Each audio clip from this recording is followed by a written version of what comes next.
نحمدہ ونصلی علی رسول الکریم اما بعد۔ قابل قدر بزرگوں، بھائیوں اور دوستوں، ابھی ہم جس ماحول میں چل رہے، جن حالات میں چل رہے، حقیقت یہ ہے کہ یہ حالات کچھ ٹھیک نہیں، یہ ماحول کچھ ٹھیک نہیں جس میں ہم چل رہے۔ اللہ کے نبی علیہ الصلوۃ والسلام نے ان حالات کے بارے میں ساری تفصیل اپنی زندگی میں بیان فرما دی تھی کہ تمہارے سامنے کیا کیا حالات، کیا کیا مسائل پیش آنے والے، وہ ساری تفصیل اللہ کے نبی علیہ الصلوۃ والسلام نے بیان فرما دی تھی۔ ایک حدیث ہے، حضرت ابو زید رضی اللہ تعالیٰ عنہ اس حدیث پاک کے راوی ہے۔ حضرت ابو زید رضی اللہ تعالیٰ عنہ بیان فرماتے، یہ مسلم شریف حدیث کی کتاب ہے، اس میں یہ روایت موجود ہے۔ ایک مرتبہ اللہ کے نبی علیہ الصلوۃ والسلام فجر کی نماز کے بعد ممبر پر کھڑے ہو گئے۔ ممبر پر کھڑے ہو کر اللہ کے نبی علیہ السلام نے آنے والے حالات کو بیان کرنا شروع فرمایا۔ تم پر یہ حالت آئے گی، یہ پریشانی آئے گی، یہ آزمائشیں آئے گی، یہ مسائل آئیں گے۔ بیان کرتے کرتے کرتے ظہر کی نماز کا وقت ہو گیا۔ ظہر کے لیے اذان پڑھی گئی۔ اللہ کے نبی علیہ السلام نماز پڑھانے کے لیے ممبر سے نیچے تشریف لائے۔ پھر نماز پڑھائی ظہر کی نماز پڑھانے کے بعد پھر اللہ کے نبی علیہ الصلوۃ والسلام ممبر پر تشریف فرما ہوئے، اور پھر اللہ کے نبی علیہ الصلوۃ والسلام نے پھر سے بیان کرنا شروع کر دیا، یہاں تک کہ عصر کی نماز کا وقت آ گیا۔ عصر کی نماز کا وقت آ گیا۔ عصر کی نماز کے لیے اللہ کے نبی علیہ الصلوۃ والسلام ممبر سے نیچے تشریف لائے، عصر کی نماز پڑھائی، اور پھر اللہ کے نبی علیہ السلام پھر ممبر پر کھڑے ہو گئے، اور آقا نے پھر حالات کو بیان کرنا شروع کیا۔ راوی بیان کرتے یہاں تک کہ سورج ہمارے دیواروں کے کنارے پر آ گیا، یعنی پورے دین اللہ کے نبی علیہ السلام نے حالات بیان فرمائے کہ یہ تم پر یہ آزمائشیں آئے گی۔ راوی یہ حدیث بیان کرنے کے بعد میں بیان فرماتے، اعلمونا احفظونا، کہ اتنی ساری باتیں کس کو یاد رہے۔ پورے دین اللہ کے نبی علیہ السلام نے بیان فرمائی، کس کو یاد رہے؟ تو ہم میں جو بڑے حافظے والا تھا، جس کی یادداشت بڑی مضبوط تھی، وہ بڑے حافظے والا یہ ہم میں بڑا عالم کہلایا، بڑا جانکار کہلایا کہ یہ ساری باتیں انہوں نے یاد رکھی۔ ایک راوی ہے حضرت حذیفہ رضی اللہ تعالیٰ عنہ۔ حضرت حذیفہ رضی اللہ تعالیٰ عنہ کا مزاج تھا اللہ کے نبی علیہ الصلوۃ والسلام سے شر کے بارے میں، فتنوں کے بارے میں یہ آپ سے سوالات زیادہ کیا کرتے تھے۔ حضرت حذیفہ رضی اللہ تعالیٰ عنہ نے بیان فرمایا کہ اس جگہ کھڑے رہ کر، ایک جگہ کی طرف اشارہ فرمایا، اس جگہ کھڑے رہ کر اللہ کے نبی علیہ السلام نے قیامت تک آنے والے تمام کے تمام حالات کو بیان فرما دیا۔ حفظہ من حفظہ ونسیہ من نسیہ۔ اتنی لمبی باتیں آپ نے بیان فرمائی کہ یاد رکھنے والوں نے یاد رکھا، بھولنے والے بھول گئے۔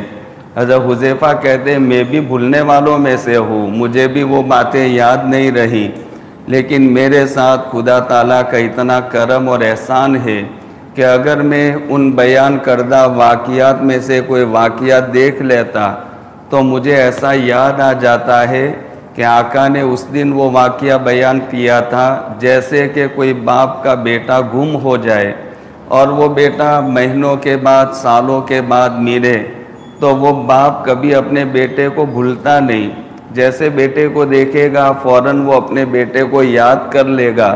تو ایسے ہی مجھے یاد آ جاتا کہ اللہ کے نبی علیہ الصلوۃ والسلام نے اس دن یہ واقعہ بیان کیا تھا۔ جب نظروں کے سامنے دیکھتا تو مجھے یاد آ جاتا۔ ایک راوی بیان کرتے اللہ کے نبی علیہ الصلوۃ والسلام مسجد نبوی سے نکل رہے تھے۔ اچانک اللہ کے نبی علیہ السلام کھڑے ہو گئے اور صحابہ کرام کے مکانات کی طرف دیکھا، اپنا یوں سر اونچا کر کے آپ نے دیکھا اور دیکھ کر کے آپ نے فرمایا کہ میں دیکھ رہا ہوں تمہارے گھروں پر اس طرح فتنے نازل ہو رہے جیسے چٹائی میں سے دھاگے کو، لڑی کو توڑ دیا جائے تو ایک تنکے کے بعد میں دوسرا تنکا، تیسرا تنکا، تنکے جوڑنے کا نام چٹائی ہے، چٹائی اسی سے بنتی۔ تو وہ دھاگا اگر توڑ دیا جائے تو ایک تنکا گرے گا، دوسرا گرے گا، تیسرا گرے گا۔ تو ایسے میں تمہارے گھروں پر فتنوں کو اترتے ہوئے، نازل ہوتے ہوئے دیکھ رہا۔ یہ جو آپ نے حالات بیان فرمائے تھے اور حدیثوں میں، الگ الگ حدیثوں میں مختلف حالات اللہ کے نبی علیہ السلام نے بیان فرمائے، ہم اسی حالات میں چل رہے۔ بلکہ یوں کہیے کہ آپ نے قیامت سے پہلے جن حالات کو حدیثوں میں بیان فرمایا وہ سارے کے سارے حالات یہ ہمارے سامنے آ چکے، ہم اسی ماحول میں ابھی چل رہے۔ اور حضرت مہدی رضی اللہ تعالیٰ عنہ جن کے حدیثوں میں صاف صاف تذکرہ کیا گیا حضرت مہدی رضی اللہ تعالیٰ عنہ کا کہ یہ بالکل بارڈری علاقے پر آئیں گے قیامت سے پہلے، اور ظہور مہدی سے پہلے جو حالات بنیں گے دنیا میں، وہ دنیا کے حالات ہوں گے مارو، کاٹو، ختم کرو، اجاڑو، تباہی، فساد مچاؤ، بس یہی پوری دنیا کا ماحول۔ اسی وجہ سے حضرت مہدی کا جو کارنامہ بیان کیا کہ حضرت مہدی دنیا میں آئیں گے تو کیا کام کریں گے، تو ایک حدیث پاک میں بیان کیا گیا یملؤ الارض قسطا وعدلا کما ملی الظلم وجورا۔ حضرت مہدی دنیا میں آنے کے بعد میں پوری دنیا میں عدل کو بھر دیں گے، انصاف کو بھر دیں گے، جیسے کہ ان کے آنے سے پہلے پوری دنیا میں ظلم، زیادتی، مارو، کاٹو، لوٹو، چھینو یہ ماحول تھا۔ لہذا یہ ماحول کے خلاف یہ حضرت مہدی رضی اللہ تعالیٰ عنہ پورے دنیا میں عدل اور انصاف کو بھر دیں گے۔ روایت پاک میں تذکرہ ہے حضرت مہدی رضی اللہ تعالیٰ عنہ کا جب ظہور ہوگا، حضرت مہدی کو پہلے تھوڑا سمجھ لیتے حضرت مہدی کون ہے۔ حضرت مہدی کے بارے میں اللہ کے نبی علیہ الصلوۃ والسلام نے ارشاد فرمایا کہ اذا لم یبقی من الدنیا الا یوما لطول اللہ ذلک اليوم حتی یبعث رجلا منی او من اہل بیتی یواطئ اسمہ اسمی و اسم ابیہ اسم ابی یملؤ الارض قسطا وعدلا کما ملی الظلم وجورا۔ ایک روایت پاک میں بیان کیا گیا المہدی من عطرتی من آل فاطمہ، مہدی میرے خاندان میں سے آئیں گے۔ دیکھیے میرے خاندان کی پھر وضاحت اللہ کے نبی علیہ السلام نے فرمائی کہ میرے خاندان یعنی حضرت فاطمہ کی آل اور اولاد میں سے آئیں گے۔ فاطمہ کا سلسلہ نسب اللہ پاک قیامت تک چلانے والے اللہ کے نبی علیہ الصلوۃ والسلام کے جانتے، ہم سیرت کو جانتے کہ آپ کے صاحبزادے یہ 3 صاحبزادے تھے یا 4 تھے، یہ اختلاف ہے۔ تو کوئی بھی صاحبزادہ اللہ کے نبی علیہ السلام کا لڑکا زندہ نہیں رہا، لڑکیاں آپ کی زندہ رہی، ساری لڑکیوں کی شادیاں بھی ہوئی۔ حضرت زینب رضی اللہ تعالیٰ عنہ کا نکاح ہوا، ان سے اولاد ہوئی۔ حضرت رقیہ بڑی عمر کی ہوئی، نکاح ہوا۔ حضرت ام کلثوم کا نکاح ہوا، حضرت فاطمہ رضی اللہ تعالیٰ عنہ کا نکاح ہوا۔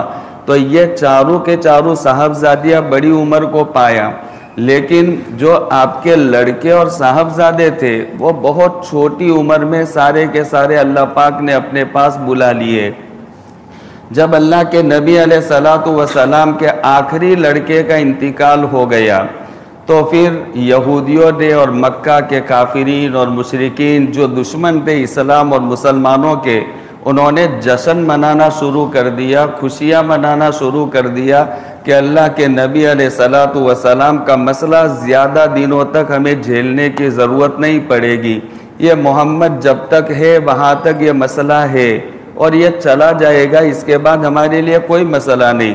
اس لیے کہ اللہ پاک ان کا کوئی لڑکا نرینہ اولاد باقی نہیں رکھتا، لہذا نرینہ اولاد کی وجہ سے، لڑکے کی وجہ سے باپ کا کارنامہ، باپ کا مشن اس کی تحریک یہ چلا کرتی، لیکن یہ محمد کا ایک لڑکا چلا گیا، قاسم بھی چلا گیا، طیب و طاہر بھی چلا گیا، ابراہیم بھی چلا گیا، کوئی باقی نہیں رہا، تو اب یہ محمد کا کوئی زیادہ ٹینشن نہیں ہے، یہ تو مقطون نسل ہے، یعنی اس کا سلسلہ چلے گا نہیں، اس کی نسل کو یہاں پر روک دیا گیا، مقطون نسل ہے، سلسلہ نسب چلے گا نہیں۔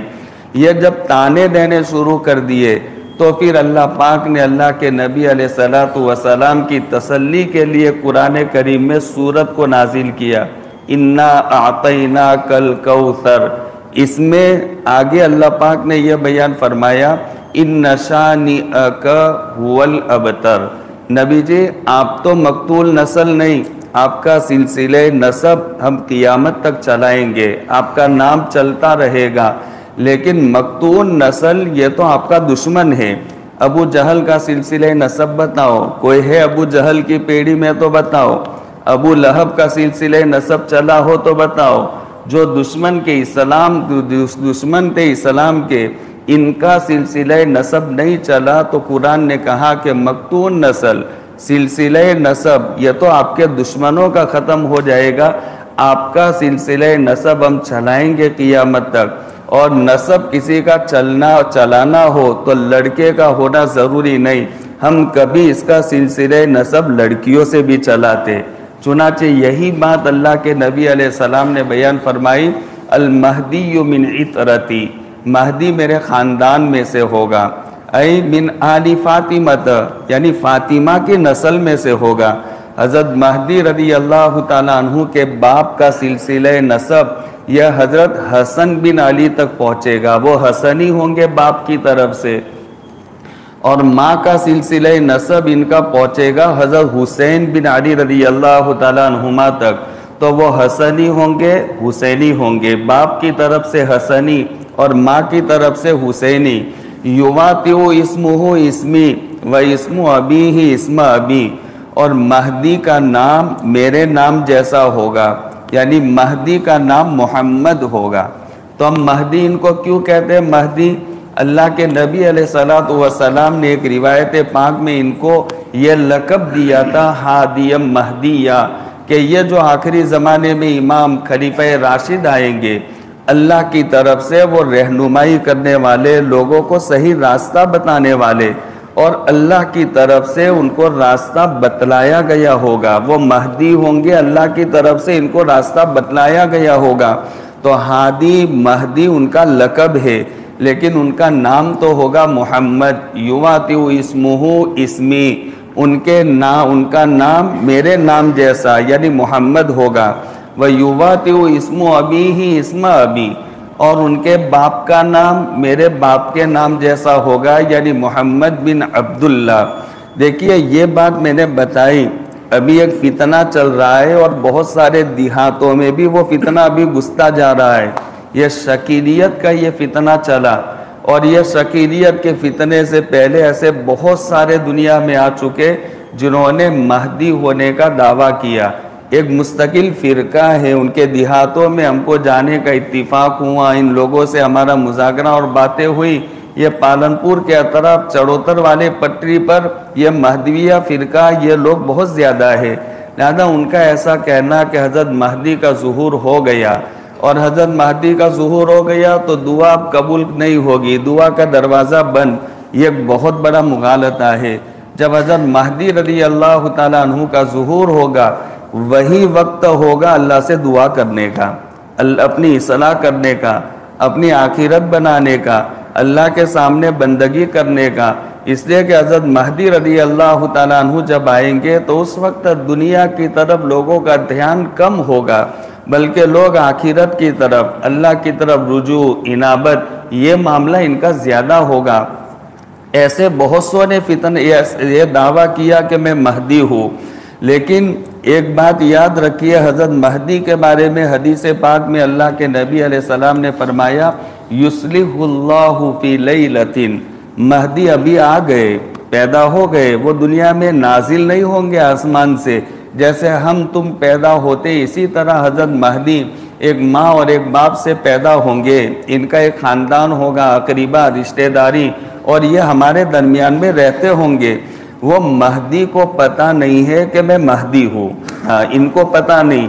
جب ان کو کل ظاہر ہونا اور بیعت ہونا، وہاں تک ان کو پتہ نہیں کہ میں مہدی ہوں، لیکن جب وہ آئیں گے مدینہ منورہ سے مکہ معظمہ، اور مکہ معظمہ آ کر اللہ کے نبی علیہ السلام نے جو ان کی علامات بیان فرمائی، وہ علامات کو دیکھ کر کے لوگ پہچان لیں گے کہ یہی مہدی موعود ہے، جس کا اللہ کے نبی علیہ السلام نے وعدہ فرمایا۔ لوگوں میں بڑا انتشار ہوگا، افراتفری کا ماحول ہوگا، اس لیے کہ اس وقت ہمیں والی حجاز اس کا انتقال ہو گیا ہوگا یا اس کو مار دیا گیا ہوگا، جس کو حدیث پاک میں نفس زکیہ سے تعبیر کیا گیا۔ ایک نفس زکیہ کو مار دیا جائے گا، قتل کیا جائے گا، اس کے بعد میں حضرت مہدی رضی اللہ تعالیٰ عنہ کا ظہور ہوگا۔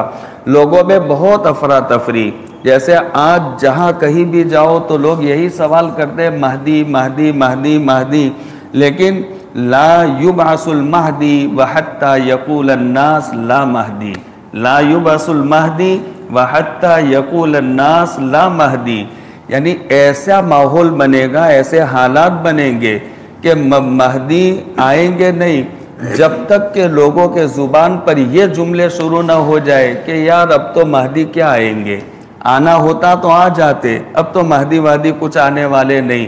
ایسے نا امید ہو کر کے لوگوں کے زبان پر یہ جملے شروع ہو جائیں گے، تب حضرت مہدی رضی اللہ تعالیٰ عنہ کا ظہور ہوگا۔ لوگوں کو بہت انتظار ہے حضرت مہدی کا، آ جائیں گے، بہت قریب زمانہ ہے حضرت مہدی کے ظہور کا، زیادہ وقت باقی نہیں ہے۔ لیکن یاد رکھیے حضرت مہدی کے ظہور کے بعد بھی بہت سے آزمائشیں اور بہت سے خطرناک حالات اور خطرناک سے خطرناک حالات ہونے والے۔ حضرت مہدی رضی اللہ تعالیٰ عنہ کا جب ظہور ہوگا، آپ کیا سمجھتے ہو؟ ابھی کوئی دنیا میں ایک آدمی کوئی ایسا حکومت کے خلاف کوئی ایسی بات بول دے تو ابھی میڈیا والے کیسے چیختے چلاتے اور آسمان کو زمین، زمین کو آسمان بنا دیتے، اور یہ نہ معلوم کیسی کیسی باتیں۔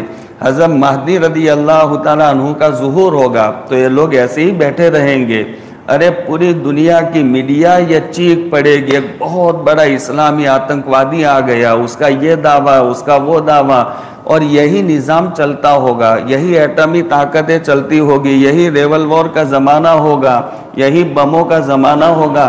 اس زمانے میں حضرت مہدی رضی اللہ تعالیٰ عنہ کا ظہور ہوگا، لہذا اب یہ پوری دنیا سے ان کو نمٹنا، پوری دنیا سے ان کا مقابلہ کرنا۔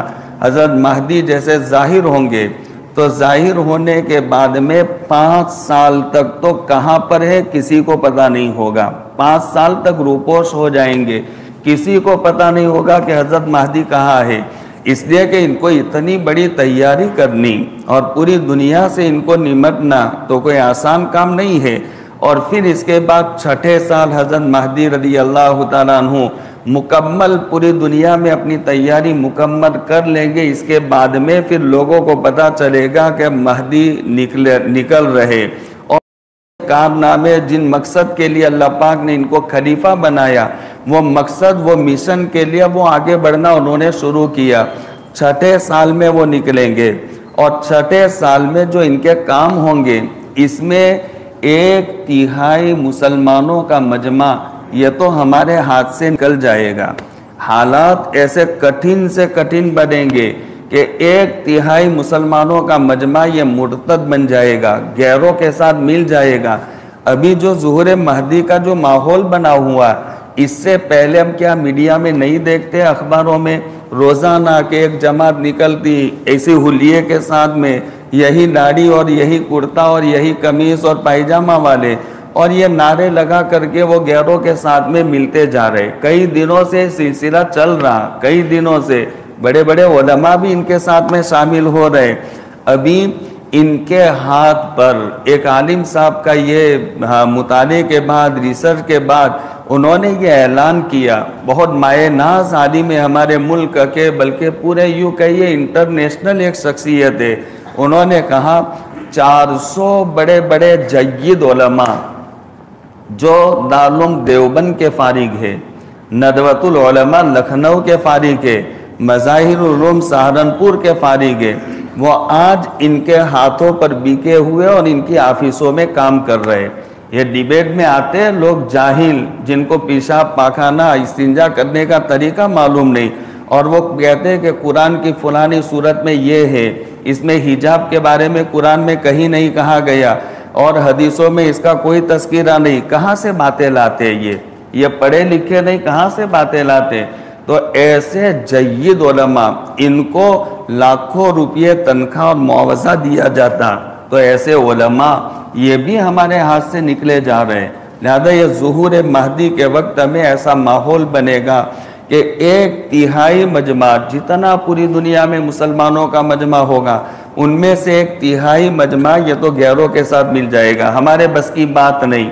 تو ہمیں اللہ سے ایک تو ضرورت ہے اس بات کی، ایمان اور اسلام کے اوپر ہم جمے رہے، ہمیں اور ہماری اولاد اور نسل ایمان اور اسلام کے اوپر جمی رہے، اس کے لیے اللہ سے مانگنے کی اور دعائیں کرنے کی ضرورت ہے، رو رو کر دعائیں کرنے کی ضرورت ہے۔ پھر 1/3 مسلمانوں کا مجمع ایسا ہوگا جو حضرت مہدی کام لے کر چلیں گے، وہ کام میں سارے کام آ جائیں گے، یعنی وہ اللہ کے راستے میں شہید ہو جائیں گے۔ 1/3 مجمع، کتنے سارے مسلمان ہیں دنیا میں؟ تمہارے ملک میں کتنے ہیں؟ تو پورے عالم پر نظر رکھو کتنے، اتنے زبردست ابھی حالات آنے والے۔ ظہور مہدی کے بعد یہ حلوہ نہیں ہے کہ ظہور مہدی آیا تو یہ ریڈی میڈ بلڈنگیں مل جائیں گی، کاروبار مل جائے گا، کھانا مل جائے گا، اچھا کپڑا لتا مل جائے گا، آسائش اور آرام اور ساری سہولتیں۔ تو ابھی حالات ظہور مہدی سے پہلے وہ ہے، وہ تو بن گئے، وہ جو حالات ہونے والے تھے وہ تو بن گئے۔ اور لوگ ایسا کہنے بھی لگے جو حدیث پاک میں کہا گیا تھا، لا یبعث المہدی وحتی یقول الناس لا مہدی۔ لوگ انتظار کرتے کرتے اب لوگوں نے انتظار کرنا بھی بند کر دیا۔ ایسی بات نہیں کہ صرف مجادر والے انتظار کرتے ہو، ایسی بات نہیں، پورے عالم میں یہ ماحول بنا ہوا ہے، پورے عالم میں یہ ماحول بنا ہوا۔ حجاز میں آپ جاؤ تو وہاں پر بھی یہ مہدی کا تذکرہ آپ کو ملے گا، آپ افریقہ میں چلے جاؤ تو وہاں پر مہدی کا تذکرہ ملے گا۔ ابھی 15-20 دن مہینہ پہلے ایک کلپ آپ لوگوں کے موبائل میں بھی آئی ہوگی، تو وہاں پڑوسی ملک کے ایک بڑے اچھے عالم اور شیخ یہ یہاں پر ملک شام میں فلسطین میں گئے تھے، تو وہاں پر جب وہ پہنچے تو ان لوگوں نے بہت دوڑ کر لپک کر ان سے معانقہ کیا، استقبال کیا، اور وہ شیخ بیان کرتے کرتے ایک دم رو پڑے، اور وہ کہنے لگے کہ ہمارا شام اور فلسطین یہ تباہ ہو گیا، 90% شام تباہ ہو گیا، تم ابھی ماحول میں ہو تو پتہ نہیں چلتا ابھی دنیا میں کیا حالات چل رہے ہیں، کیسا ماحول چل رہا ہے، مسلمانوں پر کیسی تباہی مچائی جا رہی ہے۔ تو 90%۔ پھر ایک جگہ بتائی انہوں نے کہ یہ جگہ کی طرف صبح شام ہماری نظریں ٹکی ہوئی ہے کہ یہاں پر حضرت کا نزول ہوگا، اس کے بعد ہماری مدد کو کوئی آئے گا، کوئی دنیا والا آج ہماری حالت کو پوچھنے کے لیے تیار نہیں۔ لہذا یہ بھی ظہور مہدی سے پہلے علامت بیان کی گئی حدیث پاک میں، شام تباہ ہو جائے گا، 90% شام تباہ ہو گیا، 10% باقی ہے، 10% جن پر چاروں طرف سے اقتصادیہ پابندی لگی ہے، کہیں سے کھانا نہیں آ سکتا، کہیں سے پانی نہیں آ سکتا، کہیں سے دوا ان کے پاس نہیں پہنچ سکتی، بہت کرب اور بے چینی کے حالت میں وہ زندگی گزار رہے۔ یمن تباہ ہو گیا، عراق تباہ ہو گیا، یہ سارا ظہور مہدی سے پہلے، اور یہ دیکھ رہے ہیں حالات۔ اور حضرت مہدی جب 1 سال میں کام کرنا شروع کریں گے تو آخری ان کا جو کام ہوگا وہ استنبول کو فتح کرنا، یہ آخری شہر استنبول کو حدیث پاک میں کہا گیا ہے قسطنطینیہ۔ یہ قسطنطینیہ اور استنبول یہ ترکیہ کا ایک بہت بڑا اسٹیٹ ہے۔ کیا مطلب اس کا سمجھتے ہیں آپ؟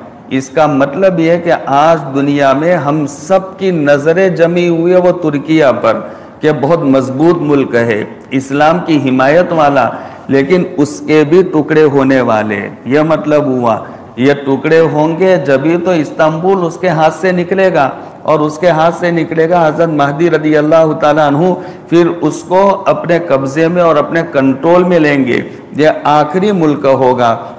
تو حضرت مہدی کے ظہور کے بعد بھی حالات ہے، مسلمانوں کے اوپر حالات ہے، حلوہ نہیں ہے۔ ہاں، اس لیے ضرورت ہے میرے پیارے بھائیوں ابھی اپنے ایمان اور اپنے اسلام کی حفاظت کرنے کی، اور یہ ایمان اور اسلام کو اللہ تبارک و تعالیٰ سے مانگنے کی۔ بے شک حالات اچھے بننے والے اور بنیں گے، میں کوئی آپ کو ڈرا نہیں رہا، یہ بے شک بنیں گے۔ دیکھیے ایک بات سمجھیے، حدیث پاک میں اللہ کے نبی علیہ السلام نے نماز کے مسائل بیان کیے بہت سارے، تو محدثین نے کتاب لکھی حدیث میں جس کا نام رکھا کتاب الصلاۃ۔ اس میں صرف وہ حدیث ہے جو نماز کے متعلق ہے۔ آپ نے روزوں کے بارے میں بہت ساری باتیں بیان کی، تو محدثین نے کتاب لکھی کتاب الصوم، کتاب الحج، کتاب الزکوٰۃ۔ تو یہ الگ الگ ایسے اللہ کے نبی علیہ السلام نے ان فتنوں کو بیان کیا، تو محدثین نے اس کو کتاب میں جمع کر دیا اور اس کا نام رکھا ہے کتاب الفتن۔ تو یہ آپ نے فتنوں کو کیوں بیان کیا تھا؟ یہ بہت بڑا مسئلہ ہے۔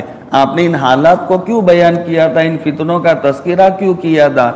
مقصد یہ تھا کہ یہ فتنوں کا تذکرہ، ان حالات، ان آزمائشوں کو میری امت سنے، اور سن کر کے وہ فتنے اور حالات سے کیسے نمٹا جائے، وہ فتنوں سے کیسے بچاؤ ہو، ہمیں اس وقت ہمیں کیسا بننا چاہیے۔ دیکھیے ایک زمانہ تھا، وہ زمانے میں بغداد اور بخارا، سمرقند، یہ عراق کا علاقہ، یہ اسلام کا مرکز رہا۔ امام بخاری علیہ رحمہ کہاں کے؟ عراق کے ہیں۔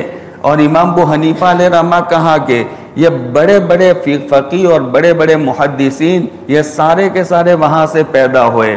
لیکن ایک زمانہ ایسا آیا کہ ترکی قوم چلی تھی، وہی ترکی قوم کو کہا جاتا ہے تاتاری قوم، اسی کو کہتے چنگیزی قوم، چنگیزی قوم بھی۔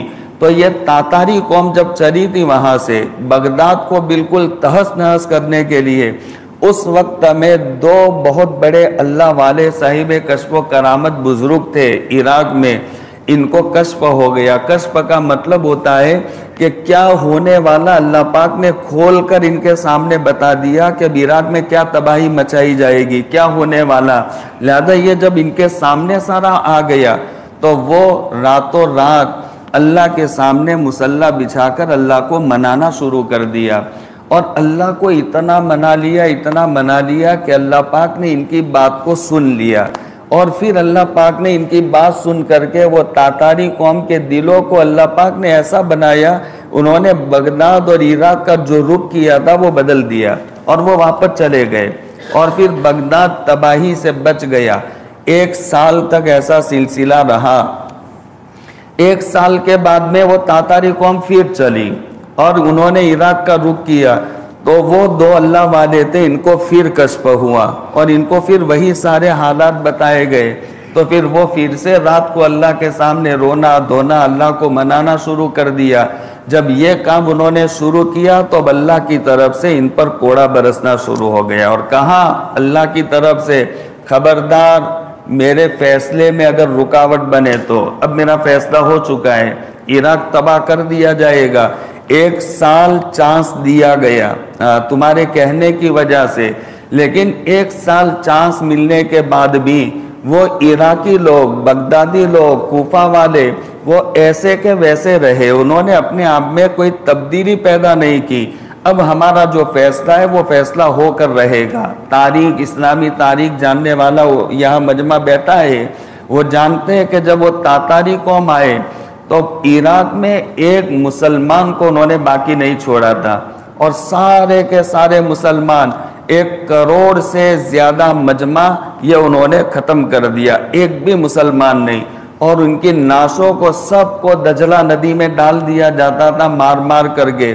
اب یہ نعشیں جب ندی میں ڈال دی گئی، وہ دریا میں ڈال دیا گیا، دریا کا پانی وہ لاشوں کا ڈھیر اور پہاڑ بن گیا، کروڑ کوئی معمولی تعداد نہیں ہے، ڈھیر بن گیا۔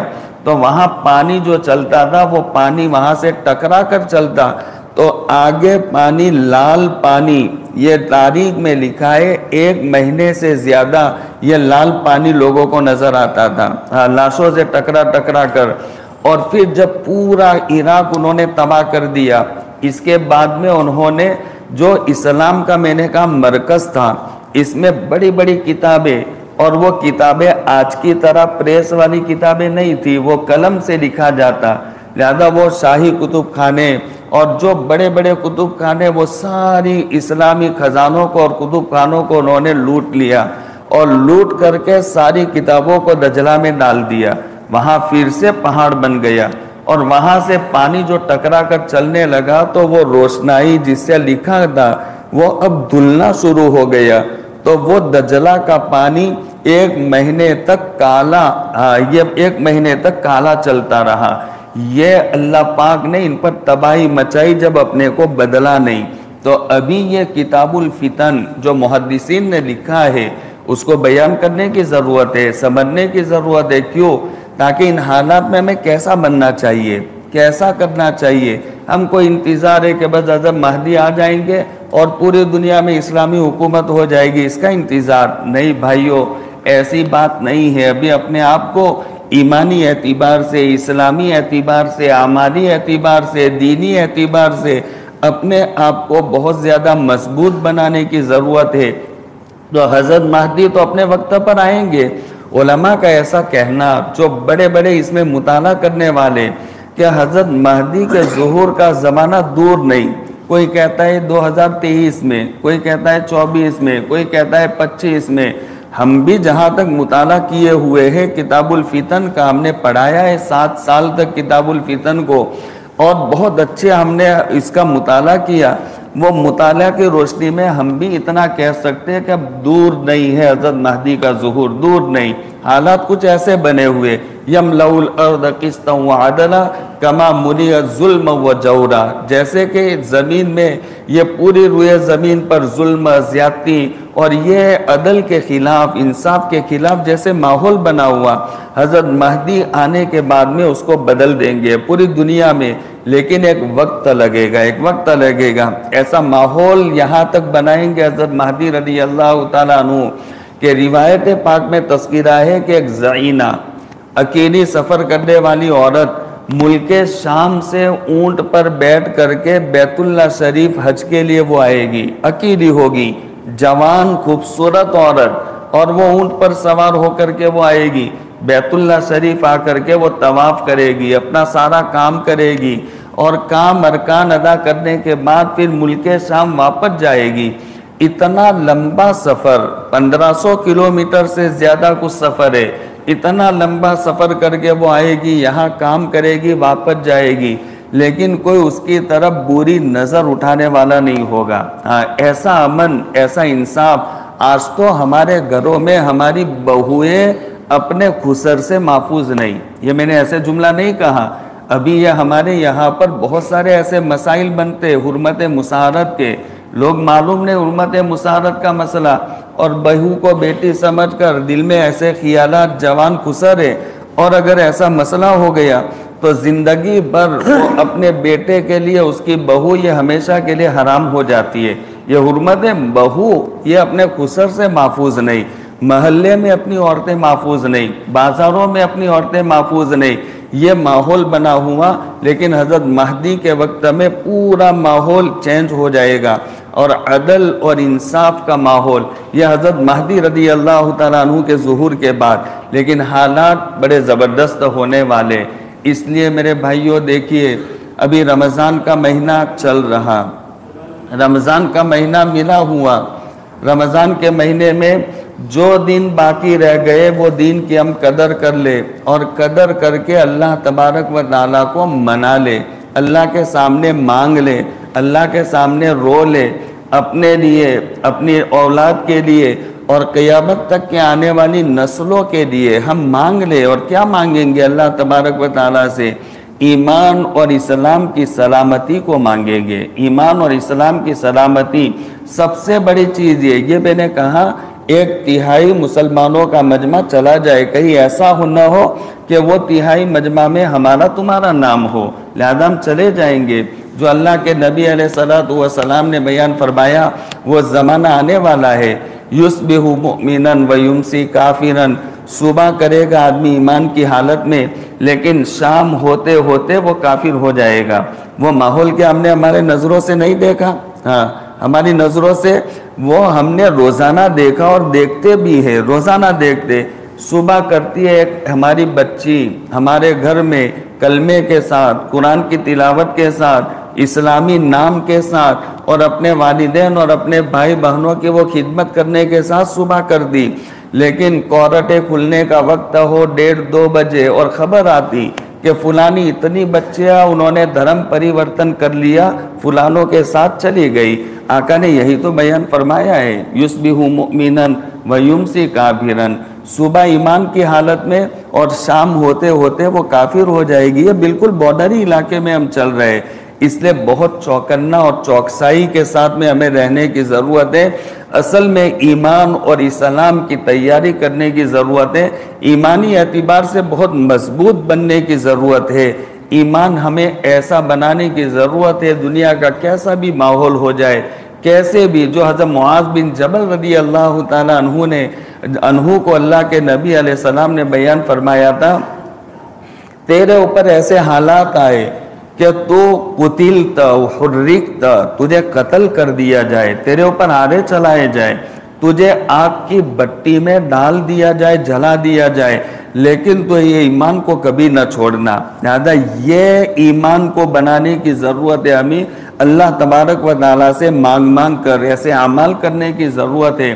دیکھیے یہ ماحول میں ابھی چل رہے، وہی ماحول چل رہا، حضرت مہدی کے بعد میں وہ فتنہ، ایک بہت بڑا فتنہ، 1 سال حضرت مہدی رضی اللہ تعالیٰ عنہ کام کرتے رہیں گے، آخری فتح ہوگی قسطنطنیہ کی، اور وہ قسطنطنیہ استنبول جس کو حدیث پاک میں کہا گیا، اس کی فتح کے بارے میں اللہ کے نبی علیہ السلام نے ایک حدیث پاک میں ارشاد فرمایا، تم ایک شہر کو جانتے ہو کہ جو شہر کی ایک دیوار سمندری علاقے میں ہے اور ایک دیوار آبادی کی طرف ہے، تم وہ شہر کو جانتے؟ صحابہ کرام نے کہا کہ ہمیں پتہ نہیں۔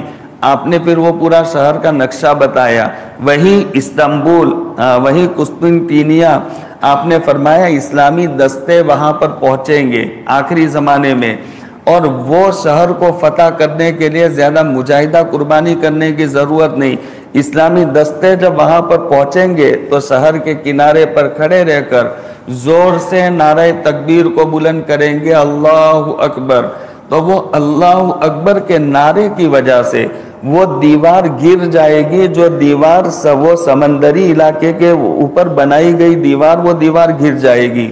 پھر دوسری مرتبہ وہ نعرہ تکبیر کو بلند کریں گے تو وہ آبادی والی دیوار گر جائے گی، اور تیسری مرتبہ نعرہ تکبیر کو بلند کریں گے تو سارے لوگوں پر اللہ پاک ایسا رعب ڈال دیں گے کہ وہ اپنے گھروں میں چھپ جائیں گے، اور اسلامی فوجوں اور دستوں کے لیے وہ راستہ خالی کر دیں گے، اور یہ ساری اسلامی فوجیں اندر میں جائے گی، اور آسانی کے ساتھ ان کو جو مال غنیمت لینا ہے وہ سارا کا سارا مال غنیمت لوٹنے جمع کرنے میں وہ مشغول ہو جائیں گے۔ یہی کام کاج میں مشغول ہوں گے کہ ایک آدمی آئے گا، اچھے حلیے والا ہوگا، اور وہ شیطان ہوگا، ابلیس ہوگا، ان کو یہ اچھے کام سے روکنے کے لیے وہ آ کر کہے گا کہ تم ادھر یہ کام میں پڑے ہوئے پھنسے ہوئے، اور ملک شام میں تو دجال نے آ کر کے ادھم مچا رکھا ہے۔ حضرت مہدی جب دجال کا نام سنیں گے، دجال کا فتنہ دیکھیے، بہت زبردست فتنہ، اور یہی بالکل بس دجال، ایک حدیث میں آپ نے بیان فرمایا لا تقوم الساعہ حتی تکون 10 آیات، قیامت سے پہلے 10 باتیں ہوگی، اور 10 باتیں جب تک ہو نہ جائے وہاں تک قیامت آئے گی نہیں۔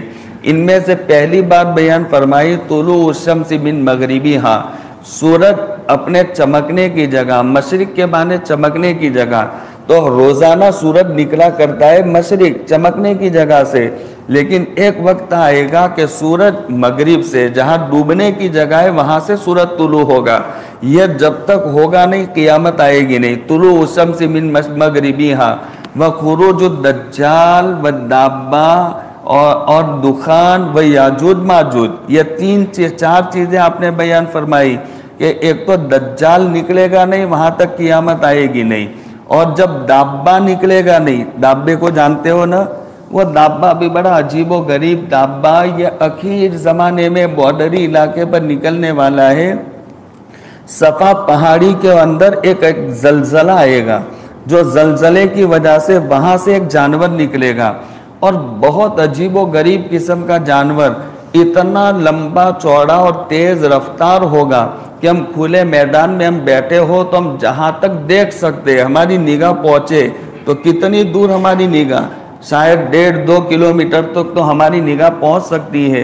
تو وہ جانور یہاں سے چلے گا تو ایک قدم چلے گا تو وہ اس کا قدم وہاں پہنچے گا جہاں ہماری نگاہ پہنچتی ہے۔ اتنا زبردست تیز دوڑنے والا، اور وہ دابہ ہوگا، اس کے ہاتھ ہوں گے بندر، اس کے ہاتھ ہوں گے انسان جیسے، اس کا چہرہ ہوگا بندر جیسا، اس کے گردن کے بال ہوں گے گھوڑے جیسے، اس کے سینگ ہوں گے 12 سینگی جانور جیسے، اس کی دم ہوگی چیل جیسی، اور اس کے پاؤں ہوں گے اونٹ جیسے۔ یہ کتنے جانور ہو گئے؟ یہ اتنے جانوروں کا مرکب یہ دابہ نکلے گا۔ آپ نے بیان فرمایا جب تک یہ دابہ نہ نکلے وہاں تک قیامت آئے گی نہیں۔ والدخان، ایک دھواں نکلنے والا، لہذا وہ دھواں نکلے گا بارڈری علاقے میں۔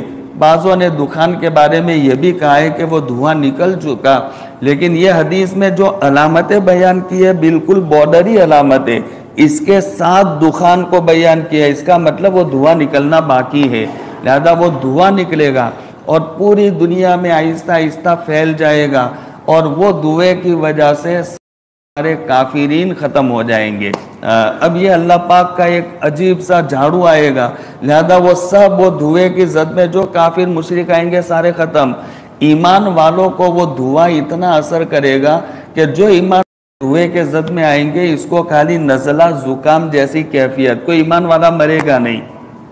یہ دخان جب تک نکلے گا نہیں دھواں کہ جس سے پوری روئے زمین کو کفر شرک سے پاک کر دیا جائے، وہاں تک آقا نے فرمایا قیامت آئے گی نہیں۔ تو خروج طلوع الشمس من مغربیہا وخروج الدابہ والدخان والدجال، اور دجال نکلے گا۔ لیکن دجال سے پہلے دیکھیے، دجال سے پہلے بہت سارے چھوٹے چھوٹے دجال جن کو دجاجیل کہا جاتا، ایسے بہت سارے دجاجیل دنیا میں نکلیں گے۔ ایک حدیث پاک کی کتاب ہے جس کا نام ہے مسند ابو یعلا۔ مسند ابو یعلا میں لکھا ہوا ہے دجال اکبر، یہ تو نکلے گا جب نکلے گا اپنے زمانے میں۔ وہ دجال اکبر کو جاننا ہے، میں آپ کو بتاؤں وہ دجال اکبر دیکھیے وہ کیسا ہوگا۔ دجال کا ایک تو یہ بات سمجھیے، دجال کا تذکرہ کرنا، اس کو بیان کرنا، یہ اللہ کے نبی علیہ السلام کی سنتوں میں سے بڑی سنت ہے۔ یہ یاد رکھے علماء اور ائمہ خاص طور پر، بلکہ یوں کہیے تمام نبیوں کی یہ مشترکہ سنت ہے۔ اللہ کے نبی علیہ السلام نے یہ بیان فرمایا کوئی نبی دنیا میں نہیں آیا مگر اس نے دجال کے فتنے سے وہ نبی نے اپنی امت کو ڈرایا، میں بھی ڈراتا ہوں۔ تو تمام نبیوں کی یہ مشترکہ سنت ہے، لیکن آج دجال کا تذکرہ نہیں ہوتا۔ اگر دجال کو ہم پہچانیں گے نہیں، سمجھیں گے نہیں، دجال کے حالات، اس کے کارناموں کو ہم جانیں گے نہیں، تو وہ فتنہ اگر آئے گا تو وہ فتنے سے ہم بچیں گے کیسے؟ حدیث میں جو فتنہ دجال کا بیان کیا گیا اس وقت ہمیں توڑ بھی بیان کیا گیا، وہ حالات آئے اس وقت ہمیں تم کیا کرو گے؟ لہذا وہ دجال اکبر، اس کو سمجھیے اللہ کے نبی علیہ السلام نے بہت تذکرہ کیا تھا دجال کا، بہت تذکرہ۔ ایک مرتبہ اتفاق ایسا ہو گیا، سنیے یہ میں حدیث سناتا ہوں برابر سنیے۔ ایک مرتبہ ایسا اتفاق ہو گیا، حضرت تمیم داری رضی اللہ تعالیٰ عنہ، ان کا نام بھی سنا ہے، تمیم داری رضی اللہ تعالیٰ عنہ جو عیسائی تھے، نصرانی تھے تمیم داری، وہ دو قبیلہ کے لوگ تھے، قبیلہ لخم اور قبیلہ جزام۔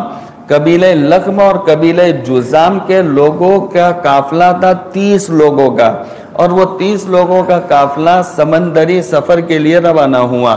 ایک کشتی میں بیٹھا، اور کشتی میں بیٹھ کر اس زمانے کی کشتیوں کا ماحول، کشتیاں کیسے دی؟ آج کے زمانے کی طرح مشینری سے چلنے والی کشتیاں نہیں تھی، بلکہ وہ کشتیوں کا حال ایسا تھا کہ وہ کشتیاں لنگر ڈال کر ساحل اور کنارے پر پڑی رہتی، اور وہ کشتیوں پر بڑے بڑے تختے اور یہ لکڑے اور یہ تختے وہاں پر لگا دیے جاتے، اور پھر اس کے بعد میں جب ان کو اس طرف جانا ہوتا تو وہ ہوا کا رخ دیکھتے کہ ہوا جب اس طرف چلنے لگتی تو پھر وہ لنگر کو اٹھا دے اور ذرا کشتی کو دھکا دیتے تھوڑا، تو وہ ہوا جو تیز آتی، وہ ہوا جب ان تختوں سے ٹکرا دی تو وہ ہوا کے زور سے وہ کشتیاں چلا کر دی۔ اب دیکھیے اب اس انداز سے جب کشتیاں چلے گی تو کیا ٹھکانا، کیا گارنٹی کہ وہ ہوا اسی سمت کو برابر چلتی رہے۔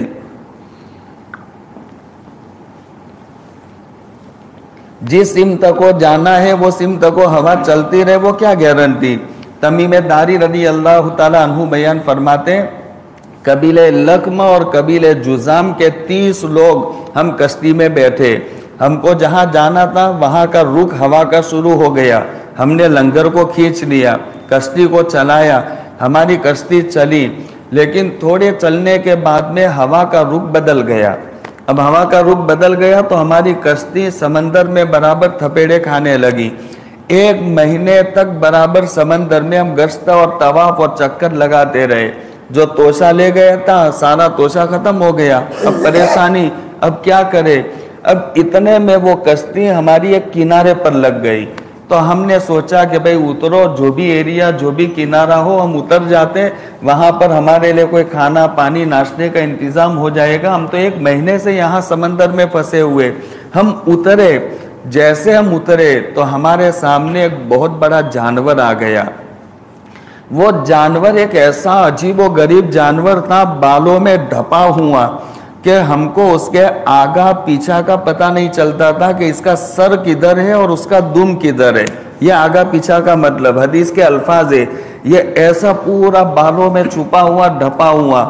ہم نے اس کو دیکھا تو ایک دم دل میں ایک عجیب سا ڈر محسوس ہونے لگا۔ ہم نے وہ جانور سے پوچھا کہ بھئی من انت، تو کون ہے، ایسے ایریے میں، یہ کنارے ساحلی جنگلات میں تو اس نے جواب دیا انل جساسا، میں ایک جاسوس آدمی ہوں۔ اسی وجہ سے محدثین نے جہاں پر اس حدیث میں جو واقعہ یہاں بیان کیا گیا ہے جانور کا یہ تذکرہ، اس حدیث کا نام ہی محدثین نے رکھ دیا ہے حدیث جساسا۔ یہ حدیث کا نام، وہ جانور نے جواب دیا انل جساسا، میں ایک جاسوس آدمی ہوں۔ اور پھر وہ کہنے لگا کہ دیکھیے ایک آدمی تمہارا انتظار کرتا ہے، وہ صومعہ میں، وہ دیر میں، وہ کمرہ نظر آتا ہے، وہاں پر ایک آدمی تمہارا انتظار کرتا ہے، وہاں جاؤ۔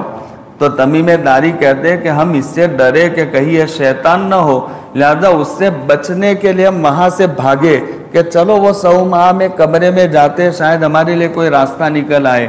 ہم جیسے کمرے میں پہنچے تو ہم نے تو عجیب ماحول پایا، بارش سے بھاگے تھے اور پر نالے کے نیچے آ کر کھڑے ہو گئے کہ وہاں پر گئے تو ایک عجیب قسم کا آدمی جو زنجیروں میں جکڑا ہوا تھا، زنجیروں میں جکڑنے کی کیفیت علامہ ادریس صاحب کاندھلوی علیہ رحمہ جو شیخ التفسیر ہے، ان کا چھوٹا سا رسالہ ہے، یہ دجال کے بارے میں تذکرہ کیا۔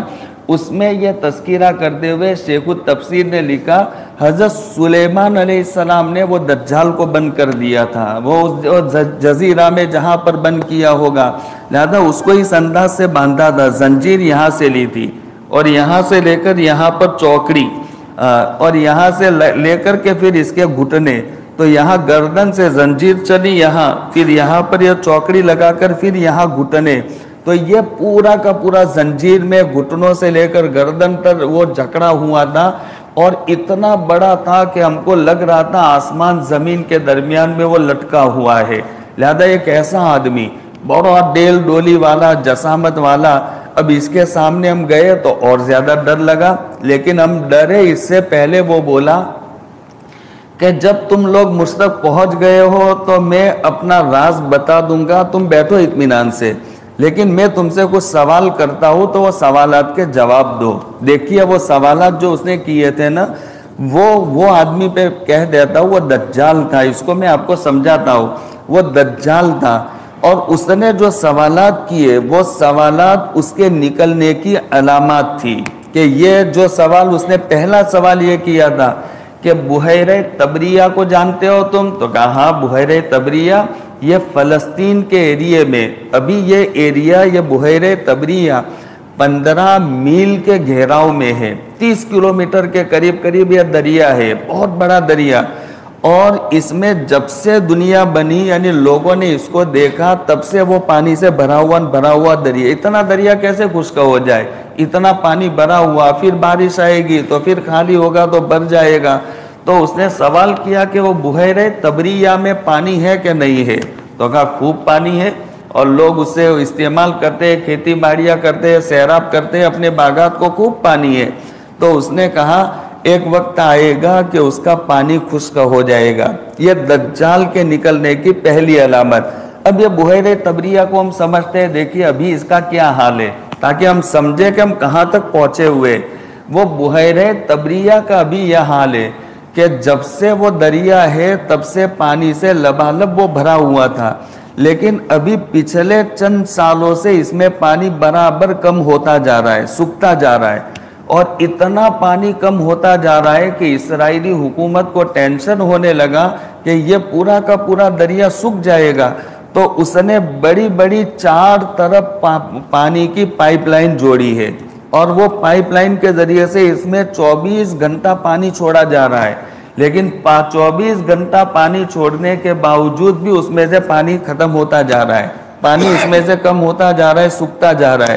اس کا مطلب یہ ہے ظہور مہدی میں آگے ابھی وہ کڑی چھوڑ دیے، اس کے بعد میں دجال کا زمانہ بالکل بارڈر والا زمانہ رہے گا، اور حضرت مہدی کے ظہور اب یہ بالکل بارڈری علاقے میں ہم چل رہے ہیں، ابھی اور کبھی کا مسئلہ ہے، بس یہ آج اس سال آ جائے یا کبھی آ جائے۔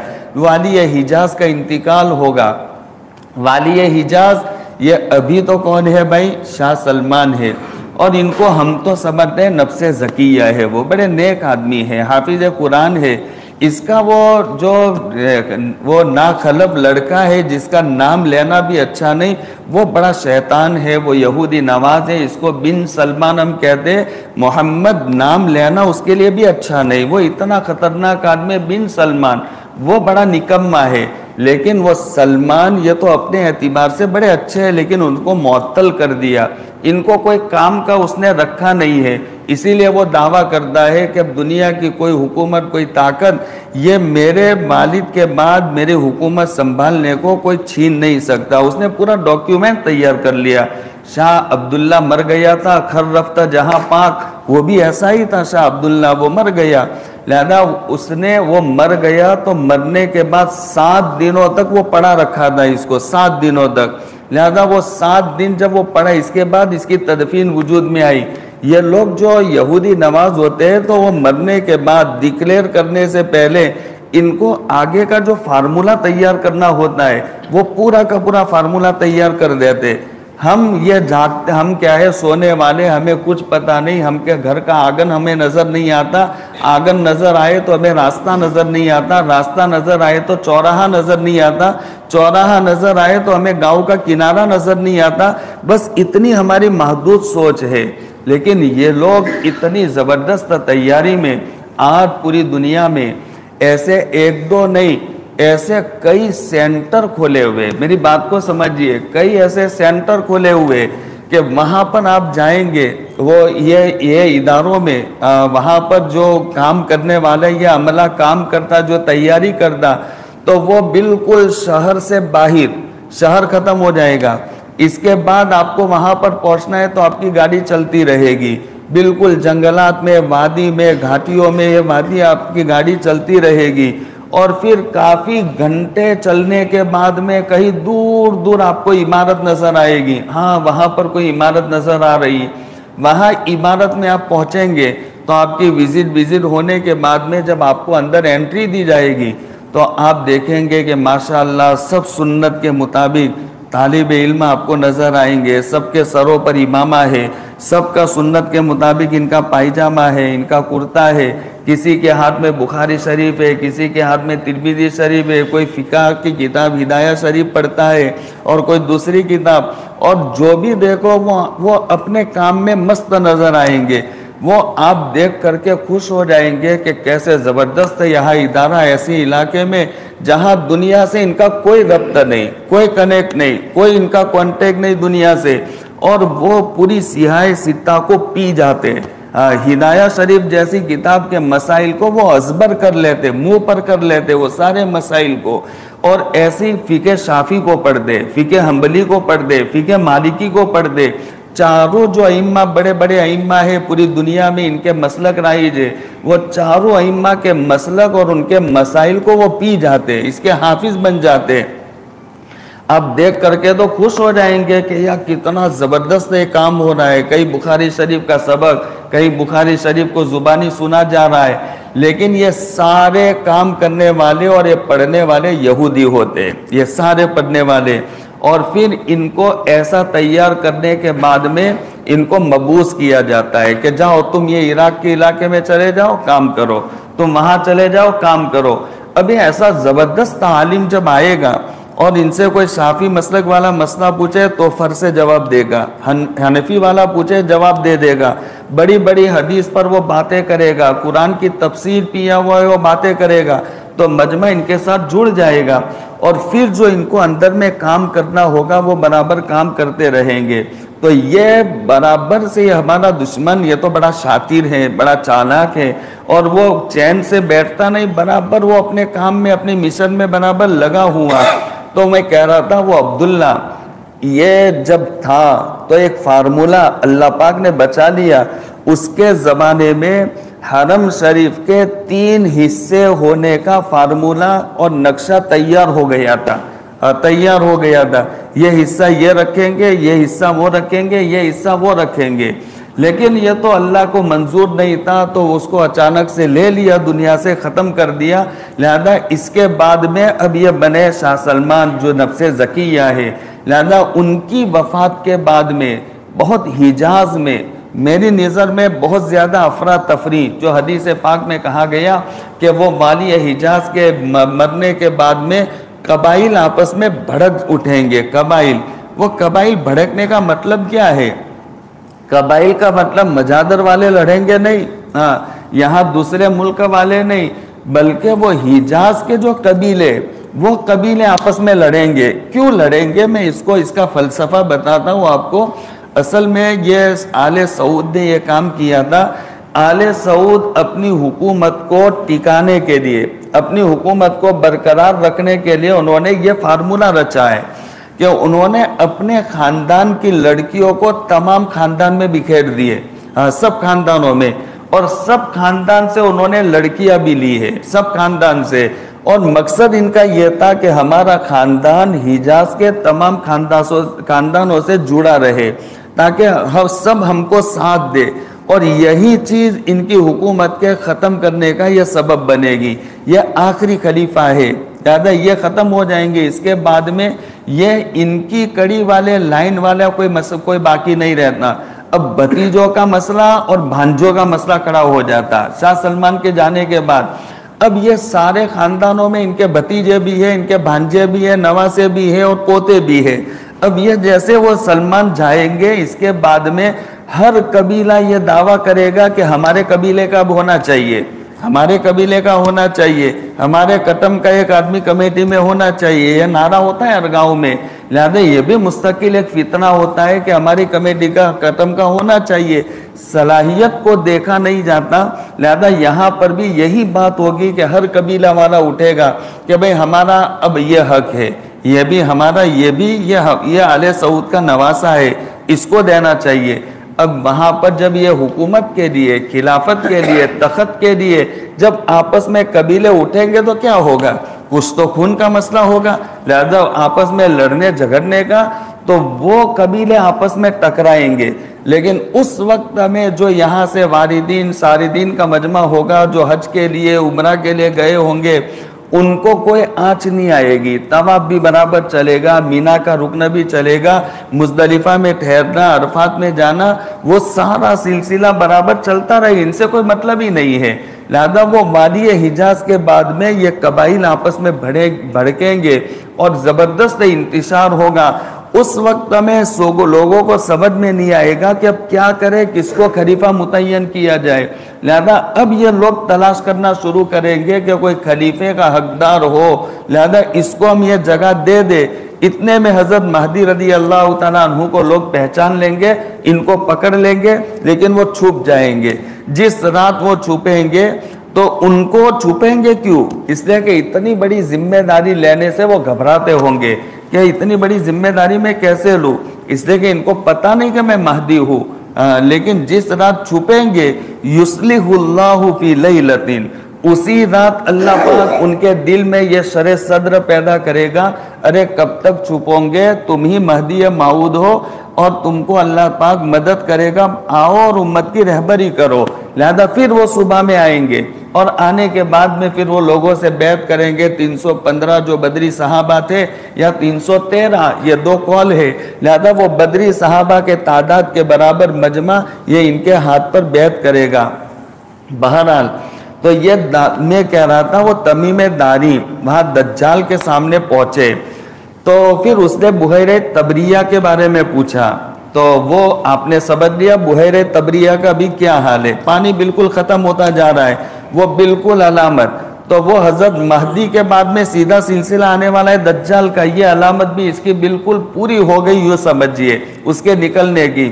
اس نے دوسرا سوال کیا نہر زگر کا کیا حال ہے، زگر دیکھیں ضاد غین اور را، زگر، تو یہ نہر زگر یہ حضرت لوط علیہ السلام کی بیٹی کا نام ہے، اصل میں وہ نہر کے پاس میں وہ حضرت لوط علیہ السلام کی بیٹی زگر کا انتقال ہو گیا، تو وہاں پر ہی ان کا مزار بنا دیا گیا، وہ نہر کے پاس میں، اس مناسبت کی وجہ سے وہ نہر کو کہا جانے لگا نہر زگر۔ یہ علامت بعض مطلب ایسا نام ہو جاتا، تو وہ زگر لوط علیہ السلام کی بیٹی نہر کے پاس میں انتقال ہو گیا، وہاں پر ان کی قبر بنی، تو وہ نہر زگر کے بارے میں پوچھا، تو اس نے لوگوں نے جواب دیا کہ وہاں پر تو پانی بہت زیادہ ہے، برابر لبالب وہ بھر کر کے چلتی ہے نہر، اس نے کہا کہ وہ نہر بھی ان قریب خشک ہو جائے گی۔ یہ دجال کے نکلنے کے دوسری علامت۔ آج آپ جاؤ، یہ بھی اسرائیل کے قبضے میں، آج جاؤ تو اس میں بالکل پانی نہیں، کہیں جو لوگ جاتے زیارت کرنے والے تو وہ کہتے کہیں ایک چھوٹا سا معمولی پانی کا ریلا چلتا ہو اور پوری نہر یہ خشک اور کوری پڑی ہوئی ہے، یہ دوسری علامت۔ تیسرا جو اسرائیل کے قبضے میں بہت بڑا باغ ہے کھجور کا، لہذا اس میں بہت زیادہ کھجور ہے، پوری دنیا میں سپلائی ہو، اتنا بڑا باغ ہے، بیساکھ کا باغ، لہذا اس میں کھجوروں کے بارے میں اس نے سوال کیا کہ وہ باغ کھجوریں دیتا ہے کہ نہیں، تو کہا کہ بہت کھجوریں دیتا، تو کہا کہ وقت آئے گا وہ کھجوریں دینا بند کر دے گا۔ آج یہ حالت ہے کہ وہ باغ اس کے کھجوروں میں ایک بھی دانہ کھجور کا نہیں آتا، بلکہ وہاں پر جو گیٹ ہے وہ گیٹ پر بڑے بڑے تالے لگا دیے، کوئی اندر جائے نہیں، دیکھے نہیں، لہذا یہ علامت بھی پوری ہو گئی۔ چوتھا سوال اس نے کر لیا محمد عربی صلی اللہ تعالیٰ علیہ وآلہ وسلم کے بارے میں کہ محمد عربی آئے، تو لوگوں نے کہا ہاں آ گئے، یہ تو نصارہ دے، تو پھر اس نے آگے سوالات کیے کہ اس کا کیا معاملہ ہے، تو انہوں نے بتایا کہ وہ ایسا کرتے ویسا کرتے، اس نے اخیر میں یہ بھی کہا کہ دیکھو محمد عربی کا کہا ماننا اسی میں تمہاری بھلائی، تمہاری نجات ہے۔ یہ دجال نے ان کو نصیحت بھی کی، یہ وصیت بھی کی، اس لیے کہ ابھی تو اس کا فتنہ شروع نہیں ہوا تھا، اس لیے اس نے لوگوں کو، اب یہ تمیم داری کہتے ہیں کہ پھر یہ 4 باتوں کا سوال کا جواب ہم سے لیا، اس کے بعد اس نے جب چوتھا سوال کیا محمد عربی کا، تو جب اس نے سنا کہ محمد عربی آ گئے تو وہ مارے خوشی کے اچھلنے کودنے لگا، ہمیں لگ رہا تھا کہ آسمان زمین کے درمیان میں وہ اچھل کود رہا ہے، اور اس نے کہا کہ بس اب میرے نکلنے کا وقت آ گیا اور میں دجال ہوں، یہ اس نے اپنی حقیقت بیان کر دی۔ اب تمیم داری عیسائی تھے، نصارہ کی جماعت میں تھے، انہوں نے بھی اللہ کے نبی علیہ السلام سے دجال کا تذکرہ سنا تھا، وایا تو وایا کہ اللہ کے نبی محمد بہت تذکرہ کر دے، اور یہ نظروں کے سامنے انہوں نے دیکھا تو نبی کی بات پر ان کو یقین ہو گیا۔ جب وہ واپس آئے تو سیدھے اللہ کے نبی علیہ السلام سے ملنے آئے، اور مل کر کے آپ سے یہ پورا تذکرہ کیا، اور آپ کے ہاتھ پر وہ مسلمان ہو گئے۔ آقا کو بہت خوشی ہوئی، اور آپ مارے خوشی کے اسی وقت لوگوں کو جمع کرنے کا حکم دے دیا کہ سارے مجمع کو بلا دو کہ ابھی مسجد میں آ جائے، نماز کا وقت نہیں تھا، مجمع جمع ہو گیا، اللہ کے نبی علیہ السلام منبر پر کھڑے ہوئے، اور آپ نے کہا دیکھو میں تمہیں کوئی ڈرانے گھبرانے کوئی خوف اس کے لیے جمع نہیں کیا، اصل میں ایک واقعہ ہوا ہے، وہ واقعہ آپ لوگوں کو میں سنانا چاہتا ہوں، لہذا اس کے لیے آپ لوگوں کو جمع کیا۔ اور یہ واقعہ سنو تمیم داری کے زبانی۔ تمیم داری کو ممبر پر کھڑا کر دیا کہ سناؤ۔ تمیم داری نے پورا تفصیلی واقعہ بیان کیا اور دجال کا پورا تذکرہ کر دیا۔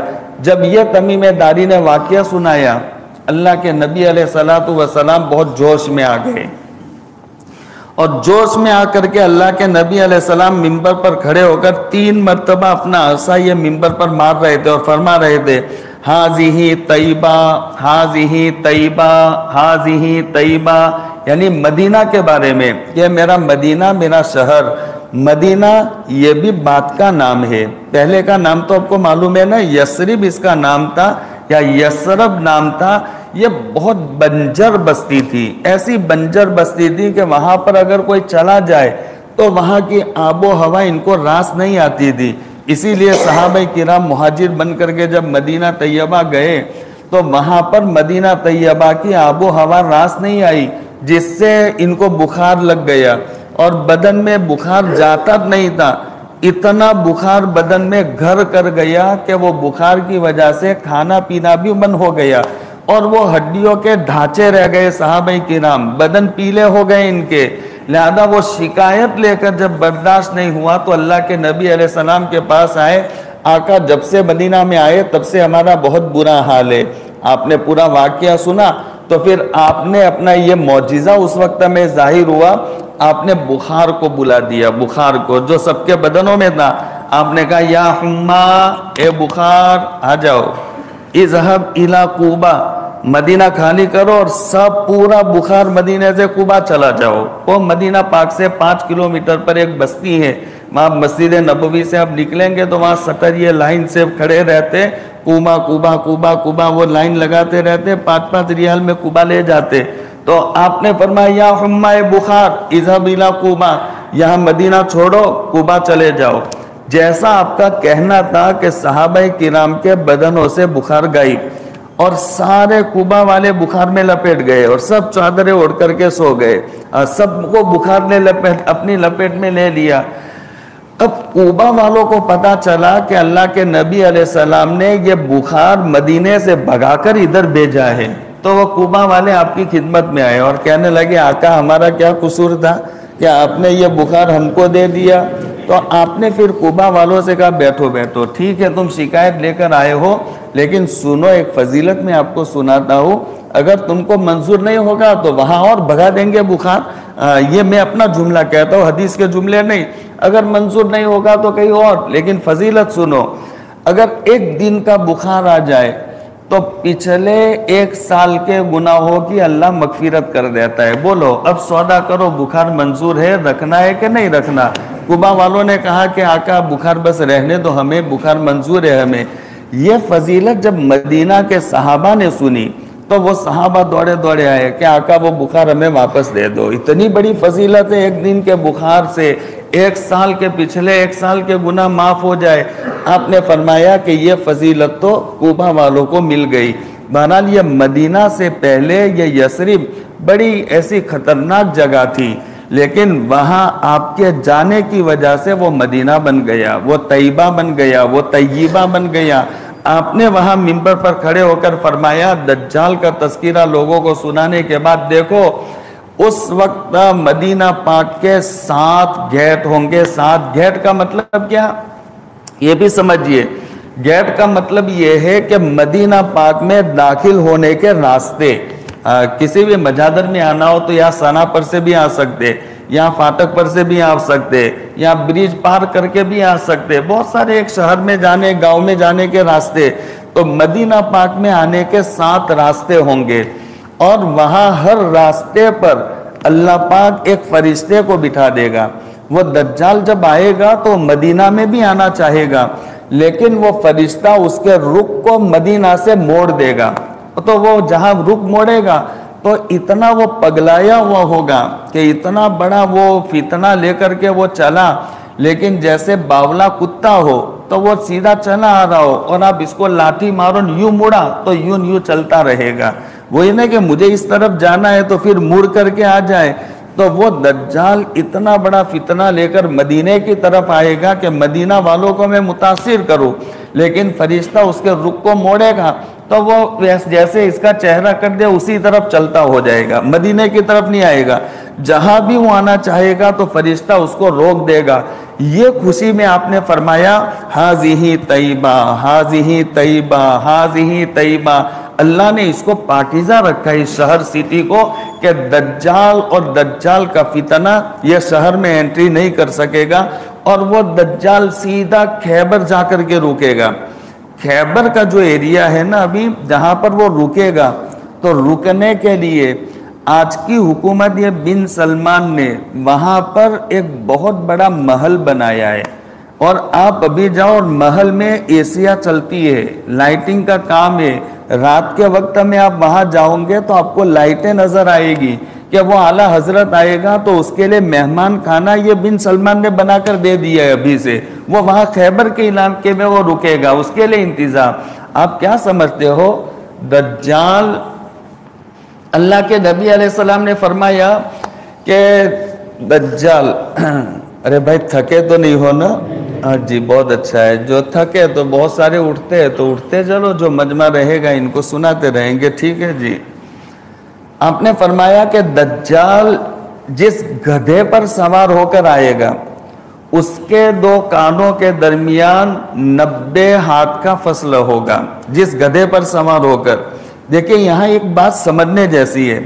یہاں پر دجال گدھے پر سوار, یہاں گدھے سے مراد حقیقت میں گدھا نہیں ہے, اس لیے کہ اس موقع پر اللہ کے نبی علیہ الصلوۃ والسلام اگر یہ بیان فرماتے کہ دجال ایک ہوائی جہاز میں بیٹھ کر آئے گا تو صحابہ کرام بیچارے جن کے پاس کھانے کا نہیں, ایک مرتبہ اکیدر دوما, یہ دومت الجندل وہاں کا ایک بادشاہ, وہاں اسلامی دستوں نے جب مقابلہ کیا تو جیسے اور لوگوں کو بندی اور قیدی بنا لیا تو یہ اکیدر بادشاہ کو بھی قیدی بنا لیا گیا. قیدی بنا کر جب لایا گیا تو آپ کے پاس آ کر کے اس نے منت کرنا شروع کر دیا, ہاتھ جوڑ دیا, آقا مجھے چھوڑ دو, آپ جو کہو میں فدیے میں دینے کے لیے تیار ہوں.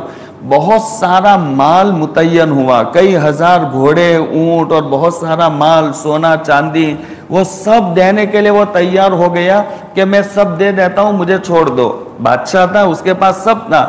جب وہ چلا تو اس نے کہا کہ میرے ساتھ کچھ لوگ بھیجو, جو میں نے وعدہ کیا ہے تو وہ سارا مال میں ان لوگوں کے ساتھ بھیج دوں گا.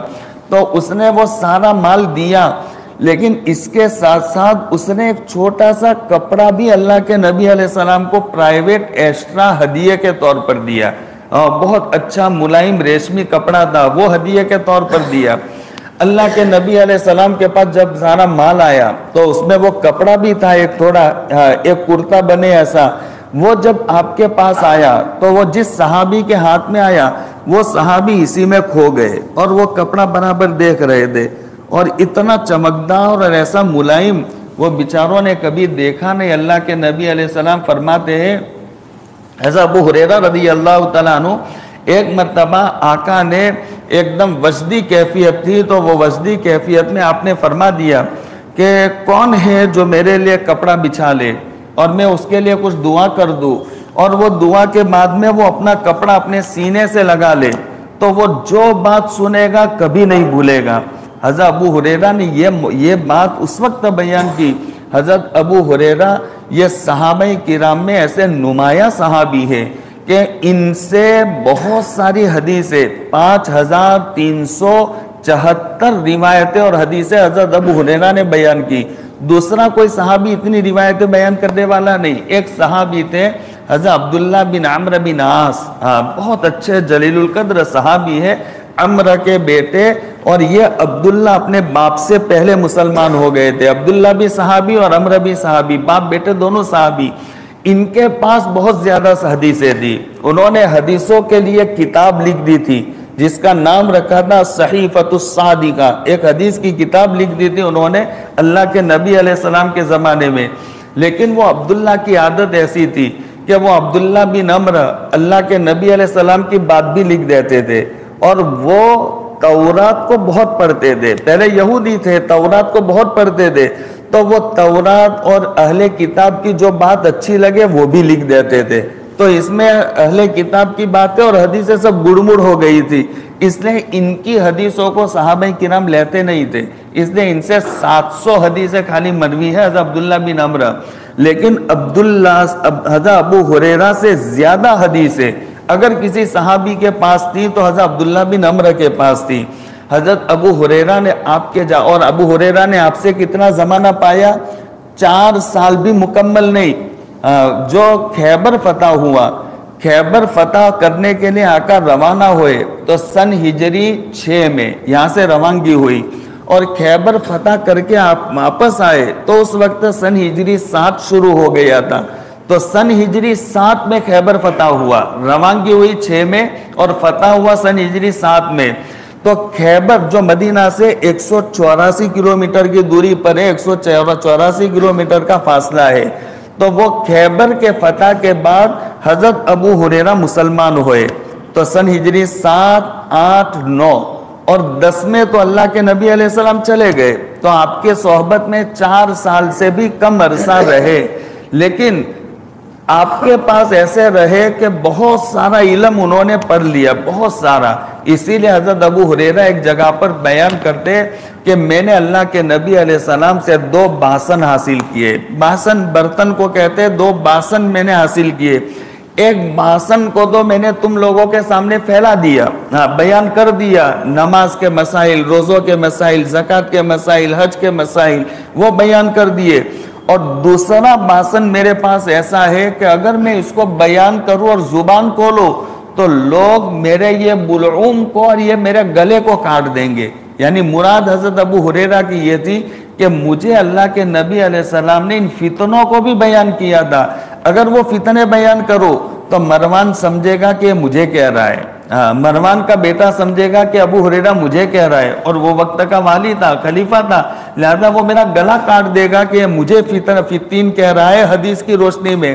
یعنی میں یہ اگر وہ فتنوں کو بیان کروں گا تو یہ لوگ میرے گلے کو کاٹ دیں گے. جب انہوں نے حدیثیں بیان کرنا شروع کر دیا تو لوگوں نے اعتراض کرنا شروع کر دیا حضرت ابو ہریرہ پر. یہ ابو ہریرہ نیا مسلمان ہونے والا نہ معلوم کہاں سے یہ باتیں لا کر بیان کرتا ہے اور کہتا ہے قال رسول اللہ صلی اللہ علیہ وسلم. بولے صحابی تھے حضرت ابو ہریرہ.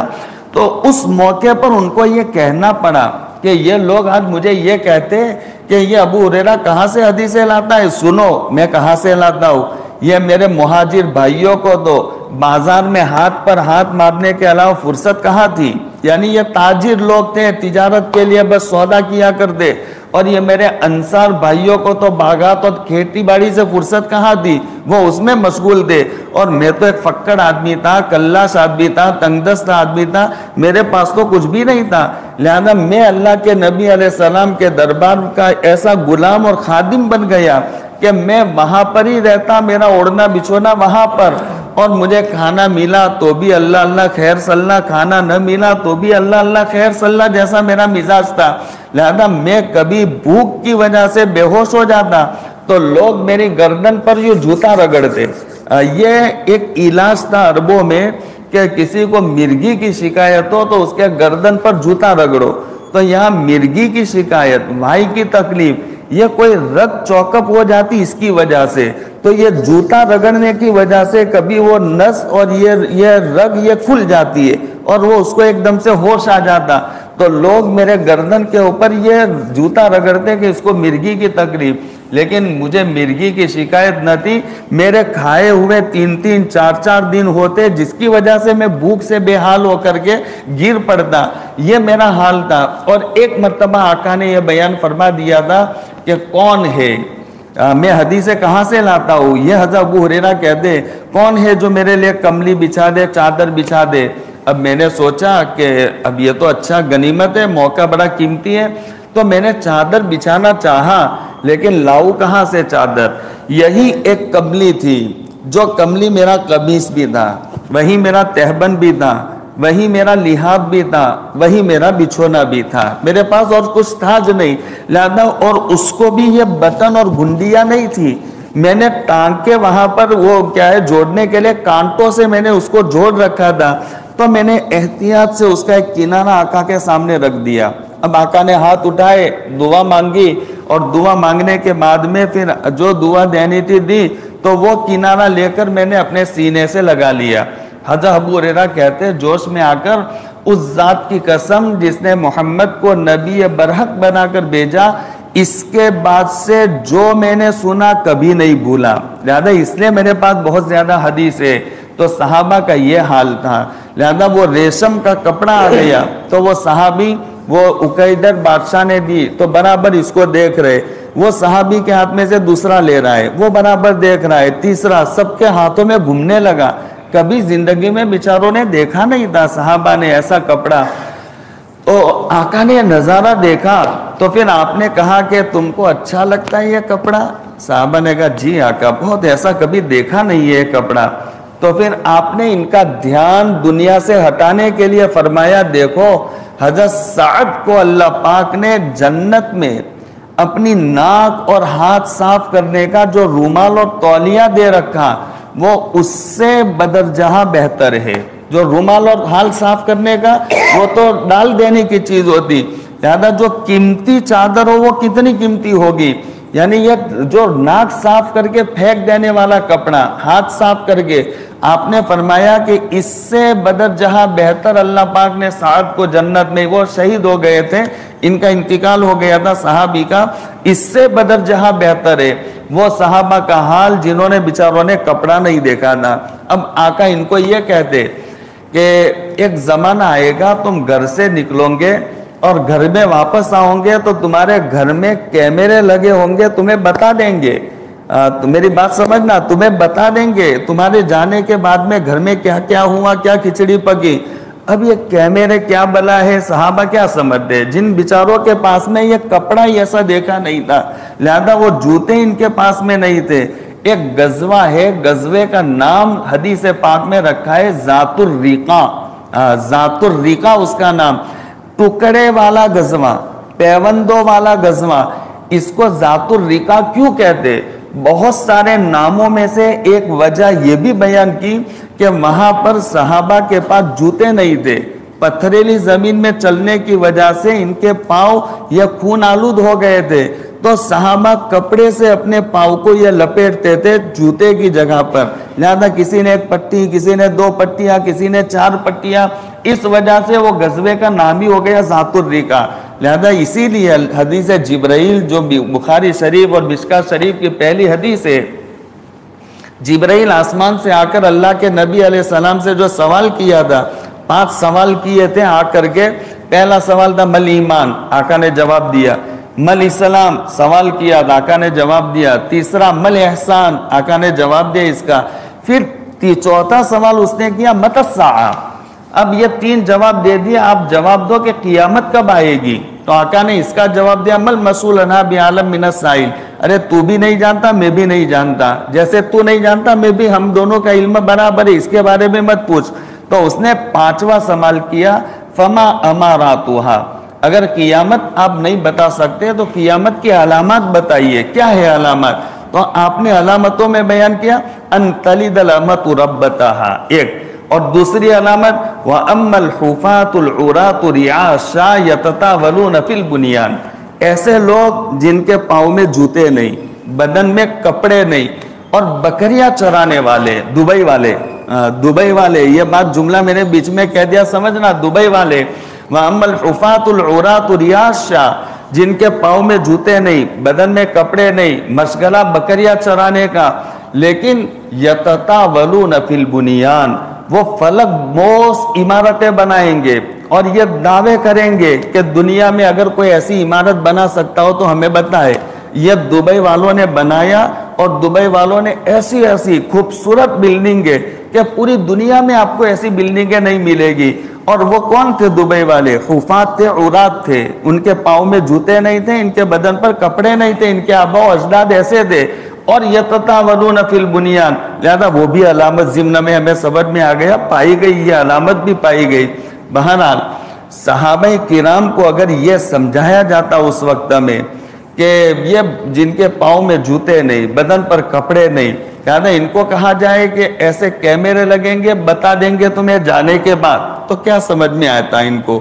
اس لیے آپ نے یہ جملہ کہا کہ ایک زمانہ ایسا آئے گا کہ تمہارے گھر کا کوڑا بتا دے گا کہ تمہارے جانے کے بعد میں تمہارے گھر میں کیا ہوا، تمہارے گھر کا کوڑا۔ لہذا یہ کوڑا جو لٹکا ہوا رہتا ہے، ڈنڈا لٹکا ہوا رہتا، لیکن اس سے مراد حقیقت کا کوڑا نہیں ہے، بلکہ مراد یہ جو دنیا نے ترقی کی، اور ترقی کرتے کرتے یہ کوڑے جو سب گھروں میں، دکانوں میں، ہوٹلوں میں، مکانوں میں لگے ہوئے، لہذا یہ آدمی دور 500 کلومیٹر دور بیٹھا بیٹھا بھی دیکھ لیتا ہے میرے گھر میں، دکان میں کیا ہو رہا ہے۔ تو اس موقع پر اگر یہ بیان کیا جائے کیمرہ، تو کہاں سمجھتے؟ آپ نے فرمایا زمانہ آئے گا، ایک صاحب آ گئے اور انہوں نے کہا، دیکھیے بات پر بات نکلتی ہے، ایک بھیڑیا بکریاں چرا رہے تھے، تو بھیڑیے نے بکری پر حملہ کیا، بکری کو پکڑ لیا، اور بکری کو پکڑ لیا اور بھاگا، تو وہ بکریاں چرانے والے بھی پیچھے پیچھے بھاگے، اور اتنا زبردست اس کا پیچھا کیا کہ اس کے منہ سے بکری کو چھڑا لیا، تو بکری تو چھوٹ گئی۔ اب بھیڑیا غصے میں آ گیا، اور غصے میں آ کر کے ایک پہاڑی اور ٹیلے والی جگہ پر جا کر کے اپنی دم کو سورین کے نیچے دبا کر بیٹھا، اور بیٹھ کر کے اس چرواہے سے کہنے لگا کہ بیٹم جی ابھی تو بکری چھڑا لے گئے، لیکن سبو کے دن کون چھڑانے آئے گا بکری؟ یہ جملہ اس نے کہا بھیڑیے نے، ابھی تو بکری چھڑا گئے لیکن سبو کے دن کون چھوڑے؟ ایسے ایک اور واقعہ بھی ہوا، ایک صاحب لے جا رہے تھے، گائے کو لے کر جا رہے تھے، بہت دور چلتے چلتے جب تھک گئے تو گائے کے اوپر سوار ہو گئے، تو گائے پر سوار ہو گئے تو گائے بولی، ارے بھائی اللہ کے بندے، ہم اس کے لیے نہیں ہے، ہم اس کے لیے نہیں ہے سواری کے لیے، ہمارا کام تو اور ہے۔ ایسے وہ بھیڑیا بولا، تو ان کو تعجب ہوا کہ بھیڑیا بات کرتا، تو پھر اللہ کے نبی علیہ السلام کی خدمت میں آئے اور یہ پورا واقعہ سنایا۔ آقا مسکرایا، فرمایا ابھی تو بھیڑیا بولتا ہے، گائے بولتی ہے، فلانا جانور بولتا ہے، لیکن ایک وقت ایسا آئے گا تمہارے جوتے کا تسمہ بھی تم سے بولے گا، جوتے کا تسمہ بھی بات کرے گا، گھر کا کوڑا بھی تمہیں سے بات کرے گا، اور وہ بتائے گا کہ کیا ہونا ہے کیا نہیں ہوا، یہ سارا بتا دے گا۔ تو یہاں بھیڑیے نے بات کی، اس موقع پر آپ نے فرمایا کہ یہ جوتے کا تسمہ، ابھی آپ نے سنا ہوگا جو اخبار پڑھنے والے ہوں گے، میڈیا سے مناسبت رکھنے والے، یہ چند مہینوں پہلے یہ دنیا والوں نے ایسا جوتا نکال دیا کہ وہ جوتا اندھا آدمی پہن کر کے چلے، اندھا، اور وہ چلے تو وہ کہیں اگر مڑنے کا راستہ ہوگا تو وہ جوتا اس کو کہہ دے گا بھائی صاحب مڑ جاؤ بائیں طرف، تو مڑ جائے گا، اور اگر چلتے چلتے سامنے گھڑا آ جائے تو وہ گھڑا اور کھڈا ہو تو جوتا کہہ دے گا کہ بھائی ٹھہر جاؤ سامنے گھڑا ہے، تو وہ ایک دم سے رک جائے گا۔ جو آپ نے فرمایا تھا جوتا بات کرے گا، تو یہ جوتا یہ بات کرنا شروع ہو گیا، یہ بھی ہو گیا کوڑے۔ تو میں یہ سمجھا رہا تھا کہ بہت ساری حدیث پاک میں ایسی باتیں کہ آپ نے اس موقع پر اپنے زمانے کو سامنے رکھ کر بیان کی، آج کے زمانے کو سامنے رکھ کر اگر بیان کی جاتی تو شاید صحابہ نہ سمجھتے۔ تو آپ نے فرمایا دجال جس گدھے پر سوار ہو کر آئے گا اس کے دو کانوں کے درمیان 90 ہاتھ کا فاصلہ ہوگا۔ تو یہ گدھا سے مراد سواری ہے۔ آج یہودیوں نے، یہودی کہاں ہے معلوم ہے؟ یہودی کہاں ہے؟ یہودی پوری دنیا میں زیادہ نہیں ہے، دو جگہ ان کی بہت زیادہ آبادی ہے۔ ایک تو یہاں شام کے علاقے میں، جو شام کے آج 4 حصے بنے ہوئے، لہذا وہ ملک شام، اس میں جارڈن بھی آ گیا، لبنان بھی اس میں آ گیا، اور یہ جو کیا سیریا کہتے وہ بھی اس میں آ گیا، فلسطین بھی آ گیا، یہ شامی کے حصے بنے ہوئے۔ لہذا یہ حدیث میں اگر کہا جائے جو شام کا لفظ کہا گیا، اس سے پورا شام کا ایریا، بھلے ابھی الگ الگ ملک بنے ہو، تو وہاں شام کے علاقے میں یہودیوں کی ایک بڑی آبادی ہے۔ اور ایران میں ایک جگہ پر ہے، اصفہان جگہ ہے، تو وہ اصفہان میں بہت بڑی تعداد میں یہودیوں کی آبادی ہے۔ اس کے علاوہ آپ کو دنیا میں بہت محدود ہے، گنے چنے ملیں گے، بس یہ 2 بڑی بڑی آبادیاں ہیں۔ اور آپ نے فرمایا دجال نکلے گا تو وہ اصفہان کے یہودی، اس کو سب سے پہلے ساتھ دیں گے، اصفہان کے، تو اصفہان کے یہودی۔ اور وہاں پر دیکھیے بات سمجھیے، وہاں ان لوگوں نے ایک ایئرپورٹ بنا رکھا ہے۔ ایئرپورٹ بنا کر کے اس کو سجا کر کے تیار رکھا، اور وہاں روزانہ، آج بھی گئی ہے جماعت، کل بھی گئی اور کل بھی جائے گی، روزانہ ایک جماعت دجال کو لینے کے لیے استقبال کے طور پر روزانہ جاتی ہے کہ آج حضرت آئیں گے، لے آئیں گے۔ اور وہ ایئرپورٹ پر انہوں نے ایک ہوائی جہاز بنا رکھا ہے، وہ ہوائی جہاز کے شروع میں یہ انہوں نے 2 کان جیسے بنائے، دو اس کے جو بھی اس کو کہے، اور یہ 2 کانوں کے درمیان میں 90 ہاتھ کا فاصلہ ہے، جو آپ نے حدیث پاک میں کہا تھا۔ اور یہ ہوائی جہاز بن کر کے ابھی تیار ہے، اور اس میں ایندھن اور پیٹرول بھی بنا ہوا، جب سے بنا اس کے بعد سے اس کو سیل لگایا گیا، ابھی تک بند نہیں ہوا، برابر یہ چالو ہے، برابر چل رہا، کہ آج اگر آ جائے تو سیدھا اس میں حضرت کو بٹھا کر دنیا کا دورہ شروع ہو جائے۔ تو یہ وہاں تک پہنچے ہوئے، دجال اتنا قریب، اور وہ روزانہ استقبال کے لیے بھی جاتے ہیں۔ بہرحال آپ نے فرمایا تھا کہ دجال جس گدھے پر سوار ہو کر کے آئے گا، اس کے 2 کانوں کے درمیان 90 ہاتھ کا فاصلہ ہوگا، یہ چیز بھی ان لوگوں نے بنا دی، اور وہ تیار، اور وہ اس کے استقبال کے لیے روزانہ جا رہے ہیں، اتنے بارڈری علاقے پر۔ یہ دجال کا خروج تو ہوگا ظہور مہدی کے بعد۔ جی بھیا بس میرا خیال ہے بند کر دے، ہاں جی، پھر کبھی موقع ملے گا تو آگے کی بات۔ یہ موضوع تو ایسا ہے کہ آپ کو 5 6 7 دن تک آپ چلتے رہو، تب جا کر کے کہیں ہو سکتا ہے کہ پورا موضوع پورا ہو جائے۔ ہاں یہ ایسا لمبی چوڑی ایک مستقل محدثین نے کتاب لکھی ہے، کتاب الفتن، جو کئی صفحات پر مشتمل ہے، کئی صفحات۔ اب اس کو آپ چاہو کہ آدھے گھنٹے میں، پون گھنٹے میں سمجھ لے تو بہت مشکل ہے، پورے سال طلبہ پڑھتے ہیں تب جا کر کے وہ کتاب الفتن پورا ہوتا ہے۔ جی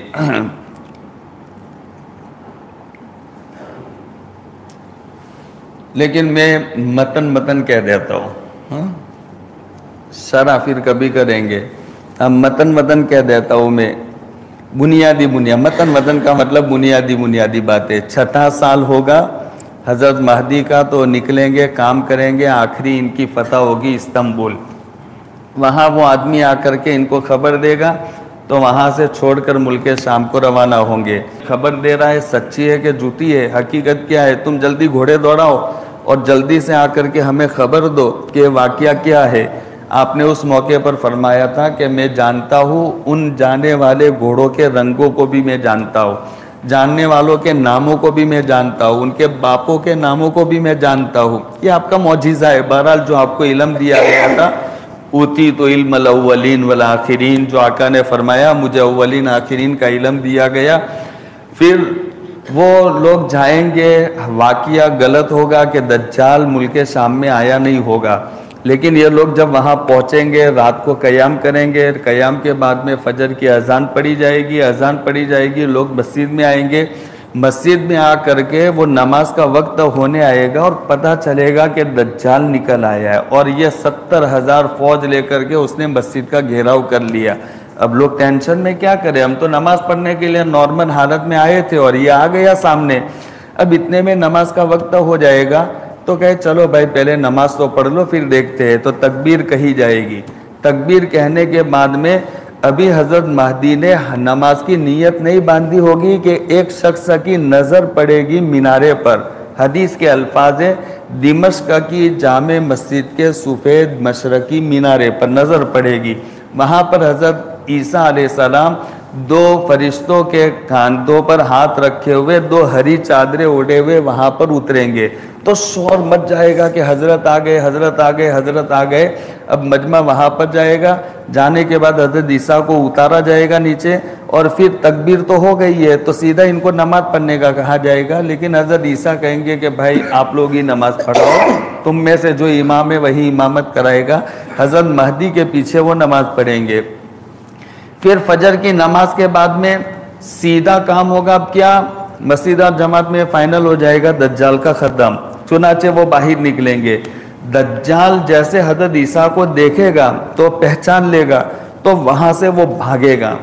بہت افہج روایت میں دجال بہت فڈا اور ڈیل ڈولی جسامت والا ہوگا، جبھی یہ الفاظ روایت میں کہ عیسیٰ کو دیکھنے کے بعد وہ ایسا پگھلے گا جیسا کہ نمک پانی میں پگھلتا۔ اگر وہ ہڈیوں کا ڈھانچہ ہو تو کیا پگھلے گا؟ جو موٹا ہو تو وہ پگھلے گا، لہذا وہ جیسے بھاگے گا تو ایسا خوف طاری ہو جائے گا کہ وہ بھاگے گا۔ اور یہ حضرت عیسیٰ اور حضرت مہدی دونوں بھی پیچھے پیچھے بھاگیں گے۔ ابھی فلسطین میں ایک بہت بڑا گیٹ ہے جس پر انگریزی اور عربی میں لکھا ہوا ہے باب لد، ایک لد جگہ ہے، لیکن یہ ایریا اسرائیل کے قبضے میں، تو وہ لد شہر ہے، بہت بڑی سٹی ہے، اور اس میں جانے کے لیے ایک گیٹ بنا ہوا ہے باب لد۔ تو وہ باب لد میں وہ جاتا ہوگا کہ حضرت عیسیٰ علیہ السلام اس کو وہاں پکڑیں گے اور اس کے سینے پر برچھا مار کر ختم کریں گے۔ وہاں پر پاس میں کنواں ہے، تو وہ کنواں، وہاں سے اسرائیلی حکومت نے ایک بہت بڑا ہائی وے نکالا، اور وہ ہائی وے نکالنا تو وہ کام چل رہا تھا، چلتے چلتے یہاں پہنچے تو وہ کنویں کو کہ بھئی ختم کر کے ہائی وے اس پر لے لے، لیکن وہ کنویں کو ختم نہیں کر سکی حکومت۔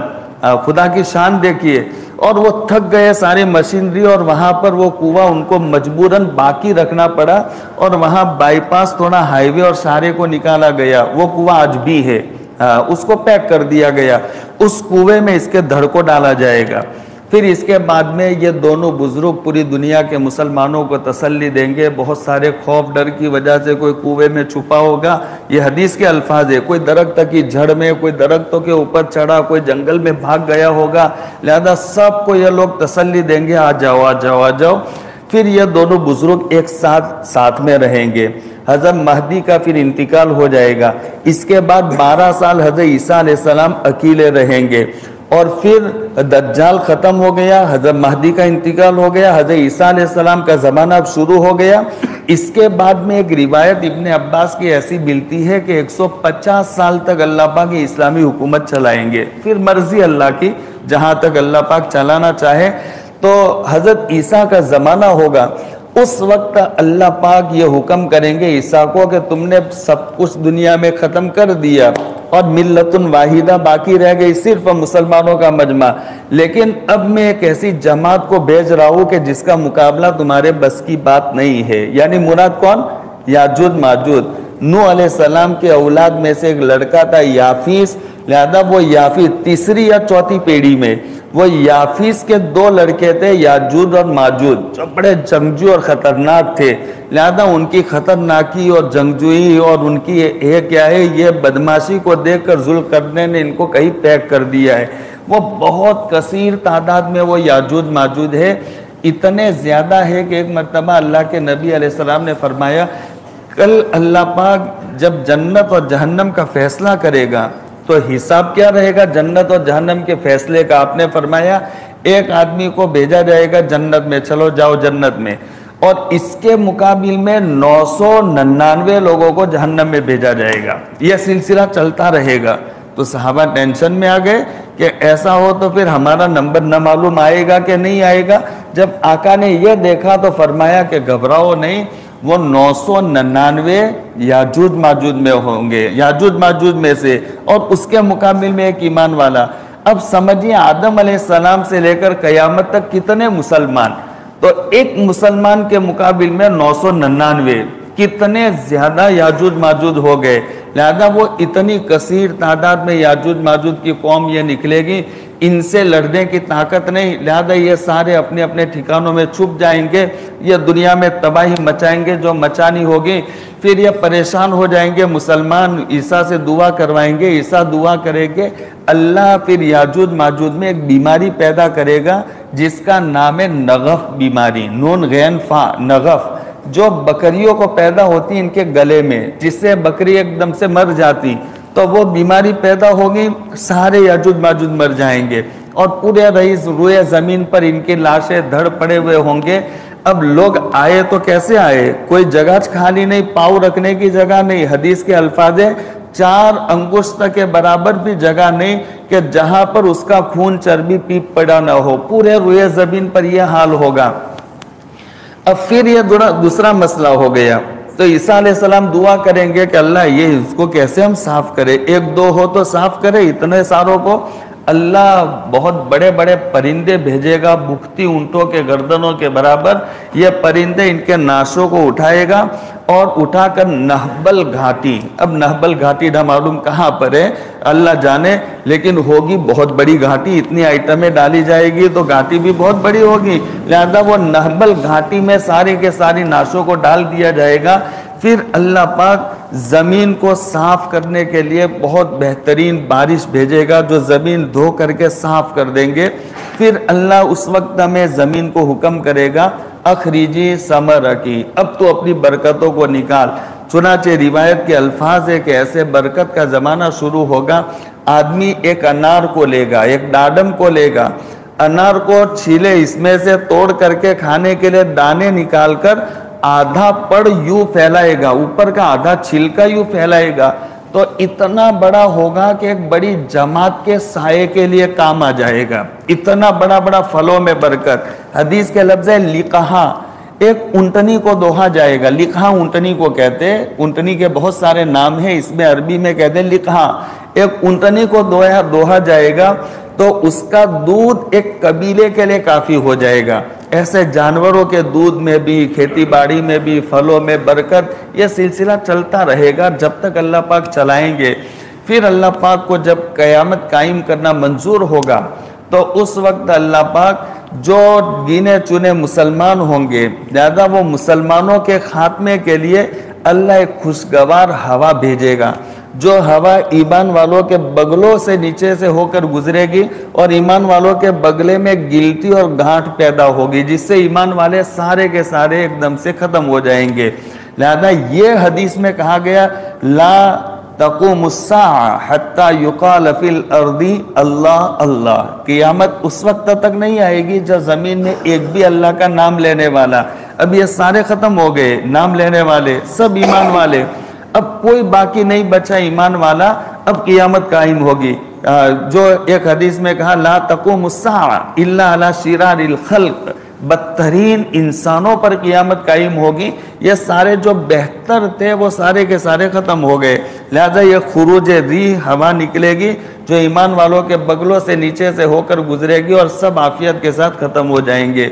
خیر میرے بھائیوں، دیکھیے اب 2 منٹ کے لیے بات خالی سنیے. یہ تو جو مجھے کہا گیا تھا، جو مجادر والے سننا چاہتے تھے وہ میں نے سنا دیا. یہ ساری باتیں یہ ہونے والی اور یہ سلسلہ برابر چل رہا ہے. لیکن اس میں ہمیں کیا کرنا ہے، یہ بہت اہم موضوع ہے. ہمیں کیا کرنا ہے اس موقع پر، کیا کرنا ہے یہ حالات میں.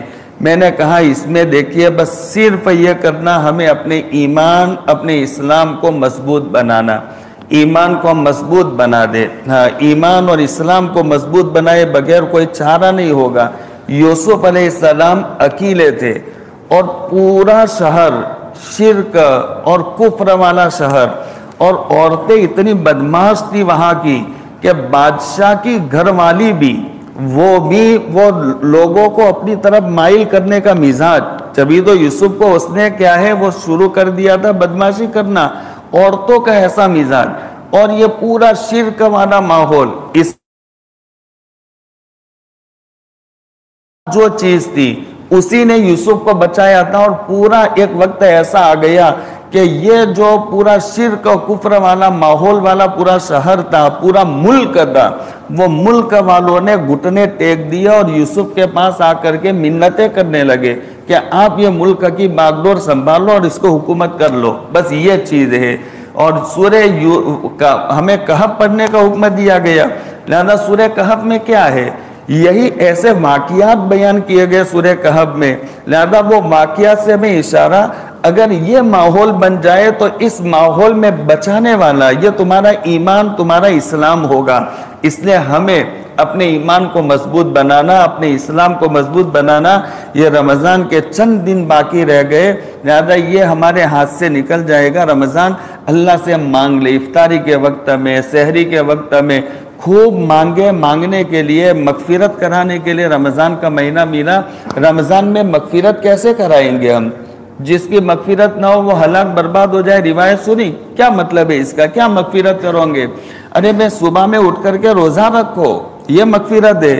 رات کو تراویح پڑھو، یہ مغفرت ہے، قرآن کی تلاوت کرو، ذکر و اذکار کرو، اللہ کے سامنے مانگو، اپنی ضرورتیں مانگو، اللہ کو مناؤ، لہذا یہ مغفرت ہے۔ دیکھیے بہت ساروں کے زندگی میں اکثر یہ رمضان میں جہاں کہیں بھی گیا میں کہتا رہا، میری زندگی میں بالغ ہونے کے بعد سے 36 رمضان گزر گئے۔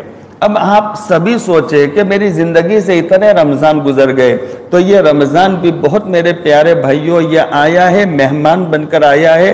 اب اس کے بہت سارے دن تو گزر گئے، چند دنوں کے بعد یہ رمضان ہمارے ہاتھ سے نکل جائے گا، چلا جائے گا۔ جو دن باقی ہے وہ دن میں ہم اللہ تعالیٰ کو منا لے۔ افطار کے وقت میں سامنے کھانا پڑا ہو، لیمو کا شربت پڑا ہو، میں اکثر اللہ سے یہ دعا کرتا ہوں اور لوگوں سے کہتا بھی ہوں، اللہ مجھے ایسا تیرے سامنے رونے میں مزہ پیدا کر دے، لذت پیدا کر دے کہ افطار کے وقت میں ٹھنڈے لیمو کے شربت سے زیادہ مجھے تیرے سامنے رونے میں مزہ آ جائے، تیرے سامنے رونے میں مزہ۔ بس یہ افطار کے وقت میں بھی رو رہے ہو، سحری کے وقت میں بھی رو رہے ہو، ہماری بیوی ہو، ہماری ماں یا ہماری بڑی بیٹی یا ہماری بہن یہ کھانا پکانے کے لیے اٹھے تو بیچاری ہمارے لیے قربانی دیتی، تو ہم ان کو یہ کہہ دے کہ آپ بہن یا اماں جب آپ اٹھو تو مجھے بھی اٹھا دو، وہ کھانا پکائے، آپ اٹھ جاؤ، کھانا پکنے سے پہلے آدھا پون گھنٹہ ملے گا۔ 11 مہینے ہم غافل لوگوں کو کبھی توفیق نہیں ہوتی کہ رات کو اٹھے اور اللہ کے سامنے کبھی ہاتھ جوڑے، یہ مہینہ ملا ہے بھائیوں، یہ مہینے میں ذرا ہم بیوی اٹھے، ماں اٹھے، بہن اٹھے، بیٹی اٹھے، اس کے ساتھ اٹھ جائے اور وہ کھانا پکانے میں ہم وضو بنائے، وضو بنا کر کے 2 رکعت 4 رکعت جو اللہ توفیق دے ہم نماز پڑھ لے اور اللہ کو منا لے۔ بس یہ اس کے لیے رمضان کا مہینہ ملا، قدر کر لو، نہیں تو یہ رمضان ہمارے ہاتھ سے نکل جائے گا۔ 35 36 40 رمضان زندگی سے گزر گئے تو یہ رمضان بھی مہمان بن کر آیا ہے، گزر جائے گا۔ اس لیے اللہ کو منا لو، اللہ سے مانگ لو، اپنی دینی ضرورتیں ہی نہیں اپنی دنیاوی ضرورتیں بھی۔ اللہ تبارک و تعالیٰ سے زیادہ کوئی کریم نہیں، کوئی سخی نہیں، کوئی داتا نہیں۔ حدیث میں اللہ کا نام ہے سحّ اللیل والنہار، اللہ کا کام دن میں دینا، اللہ کا کام رات میں دینا، اللہ بس دینا ہی جانتا ہے، بس دیتے رہو۔ آپ فجر میں مانگو گے اللہ دے دے گا، ظہر میں مانگو گے دے دے گا، عصر میں مانگو گے دے دے گا، مغرب میں مانگو گے دے دے گا، عشاء میں مانگو گے دے دے گا، اور صبح میں 4 بجے تو کبھی میرا کریم اللہ یہ نہیں کہے گا ارے اب تو شرب کر، میں نے فجر میں بھی دیا، ظہر میں بھی دیا، عصر میں بھی دیا، اب رات کے اندھیرے میں بھی تم اس سے مانگتا، کبھی نہیں کہے گا، بلکہ اس مانگنے والے سے میرا کریم اللہ پیار کرے گا۔ دنیا والوں سے اگر آپ ایک مرتبہ مانگو، دوسری مرتبہ ارے ابھی 3 دن پہلے تو دیا تھا یار، تمہارے لیے کماتے، یہ دنیا والوں کے جواب، لیکن میرے کریم اللہ کا ایسا جواب نہیں ہوگا۔ ہم لیتے تھک جاؤں گے لیکن اللہ کبھی دیتے تھکے گا نہیں۔ اس لیے اللہ سے مانگنے کا مزاج بنا لو، اپنے لیے، اپنی اولاد کے لیے اور پوری امت مسلمہ کے لیے۔ امت مسلمہ کا بھی یہ حال ہے، جانتے ہو، اب حالات کو جانتے، تراویح کی نماز کی حالت میں یہ میرے نبی کی امت کی عورتوں کو گھروں سے نکال کر ان کو مارا گیا، ان کے گھروں کو اجاڑ دیا گیا۔ آج نہ معلوم کہاں وہ سحری کرتی ہے، کہاں وہ تراویح کی نماز پڑھتی، کہاں ان کی افطاری ہو رہے، ہمیں پتہ نہیں۔ ہم تو اچھے ماحول میں، اچھی جگہ پر، یہ امت کا ایک عجیب سا حال بنا ہوا ہے۔ امت کے لیے مانگو اللہ تبارک و تعالیٰ سے۔ آپ تھے تو امت کے لیے مانگتے تھے، ہمیں ضرورت نہیں تھی۔ آپ کے رشتہ دار اقربا تھے، مانگ رہے تھے، آپ نے فرمایا میرے صحابہ میری امت کے لیے امان ہے، لہذا وہ صحابہ امان کا مطلب کیا تھا؟ صحابہ بیچارہ کوئی کھیتی باڑی کرنے والے تھے، کوئی باغات کا کام کرنے والے، کوئی سکا تھے، پانی اٹھا کر کے بیچا کرتے، اور وہ تھکے ہارے رات کے وقت میں چین سے سوتے نہیں تھے، رات میں وضو بنا کر مصلی پر سوار ہو جاتے اور اپنے لیے اور امت کے لیے اللہ کو مناتے، اللہ تیرے نبی کی امت، اللہ تو اس کا خیال رکھنا۔ تو یہ صحابہ تھے تو میری امت امان اور بچاؤ میں تھی، لیکن صحابہ چلے گئے، صحابہ کے بعد میں بزرگان دین، یہ راتوں کو اٹھ کر امت کے لیے کرب بے چینی میں وہ رات گزارنے والے، آپ دیکھتے ہو وہ رونے والے ایک ایک کر کے اللہ پاک اپنے پاس بلا رہا ہے۔ ہاں، امت کے دن بدن امت یتیم بنتی جا رہی ہے، امت کے لیے کون روئے گا؟ بہت پیارے بھائیوں مجادر کے مسلیوں، آپ کو اور مجھے امت کے لیے رونے والا بننا پڑے گا، ہمیں رونے والا بننا پڑے گا اللہ کے لیے۔ ہم رونے والے بنے، امت کے لیے خوب روئے، خوب تڑپے، امت کے لیے اللہ تبارک و تعالیٰ کو منائے، اور منانا اللہ تعالیٰ کو سے منانا ہم سیکھے، برابر ہمیں رونا پڑے گا۔ تو یہ امت کے لیے بھی ہم روئے۔ امت کے لیے جب دعا نہ مانگی جائے تو حدیث پاک میں دعا ناقص رہتی، اور ناقص دعا قبول نہیں ہوتی، لہذا ہمیں اپنی دعا قبول کرانی ہو تو پھر امت کے لیے بھی ہمیں رونا پڑے گا، امت کے لیے مانگنا پڑے گا۔ اس لیے رمضان کا جو مہینہ باقی ہے، ادھر ادھر ہوٹلوں پر وقت ضائع مت کرو۔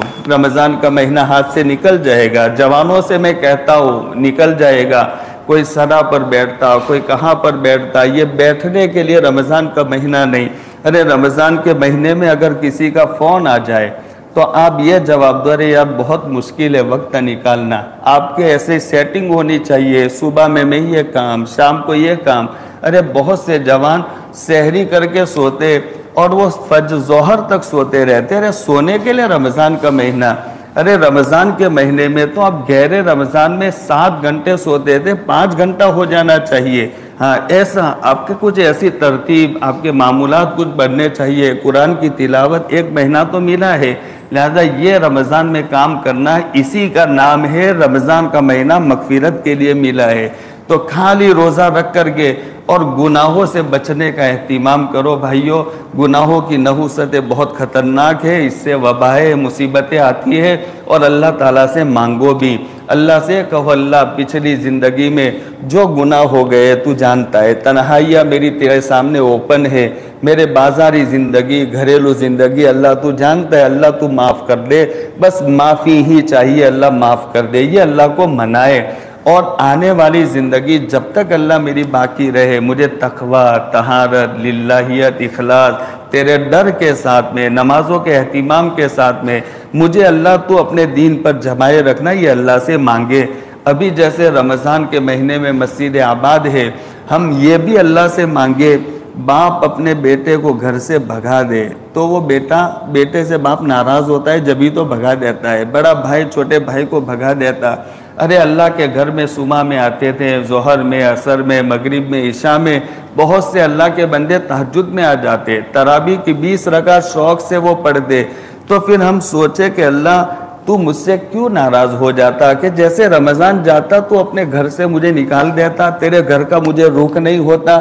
یہ بہت ڈرنے کی چیز ہے، اللہ تیرے گھر سے مجھے محروم مت رکھنا، تیرے گھر پر میں آنے جانے والا جیسے رمضان میں تھا، اس کے لیے رمضان کا مہینہ ملا ہے۔ اللہ سے تڑپ تڑپ کر کے ہم مانگ لے۔ اللہ پاک ہم سبوں کو عمل کی توفیق عطا فرمائے، ہماری یہ مجلس کو اللہ بے انتہا قبول فرمائے۔ وآخر دعوانا الحمدللہ رب العالمین۔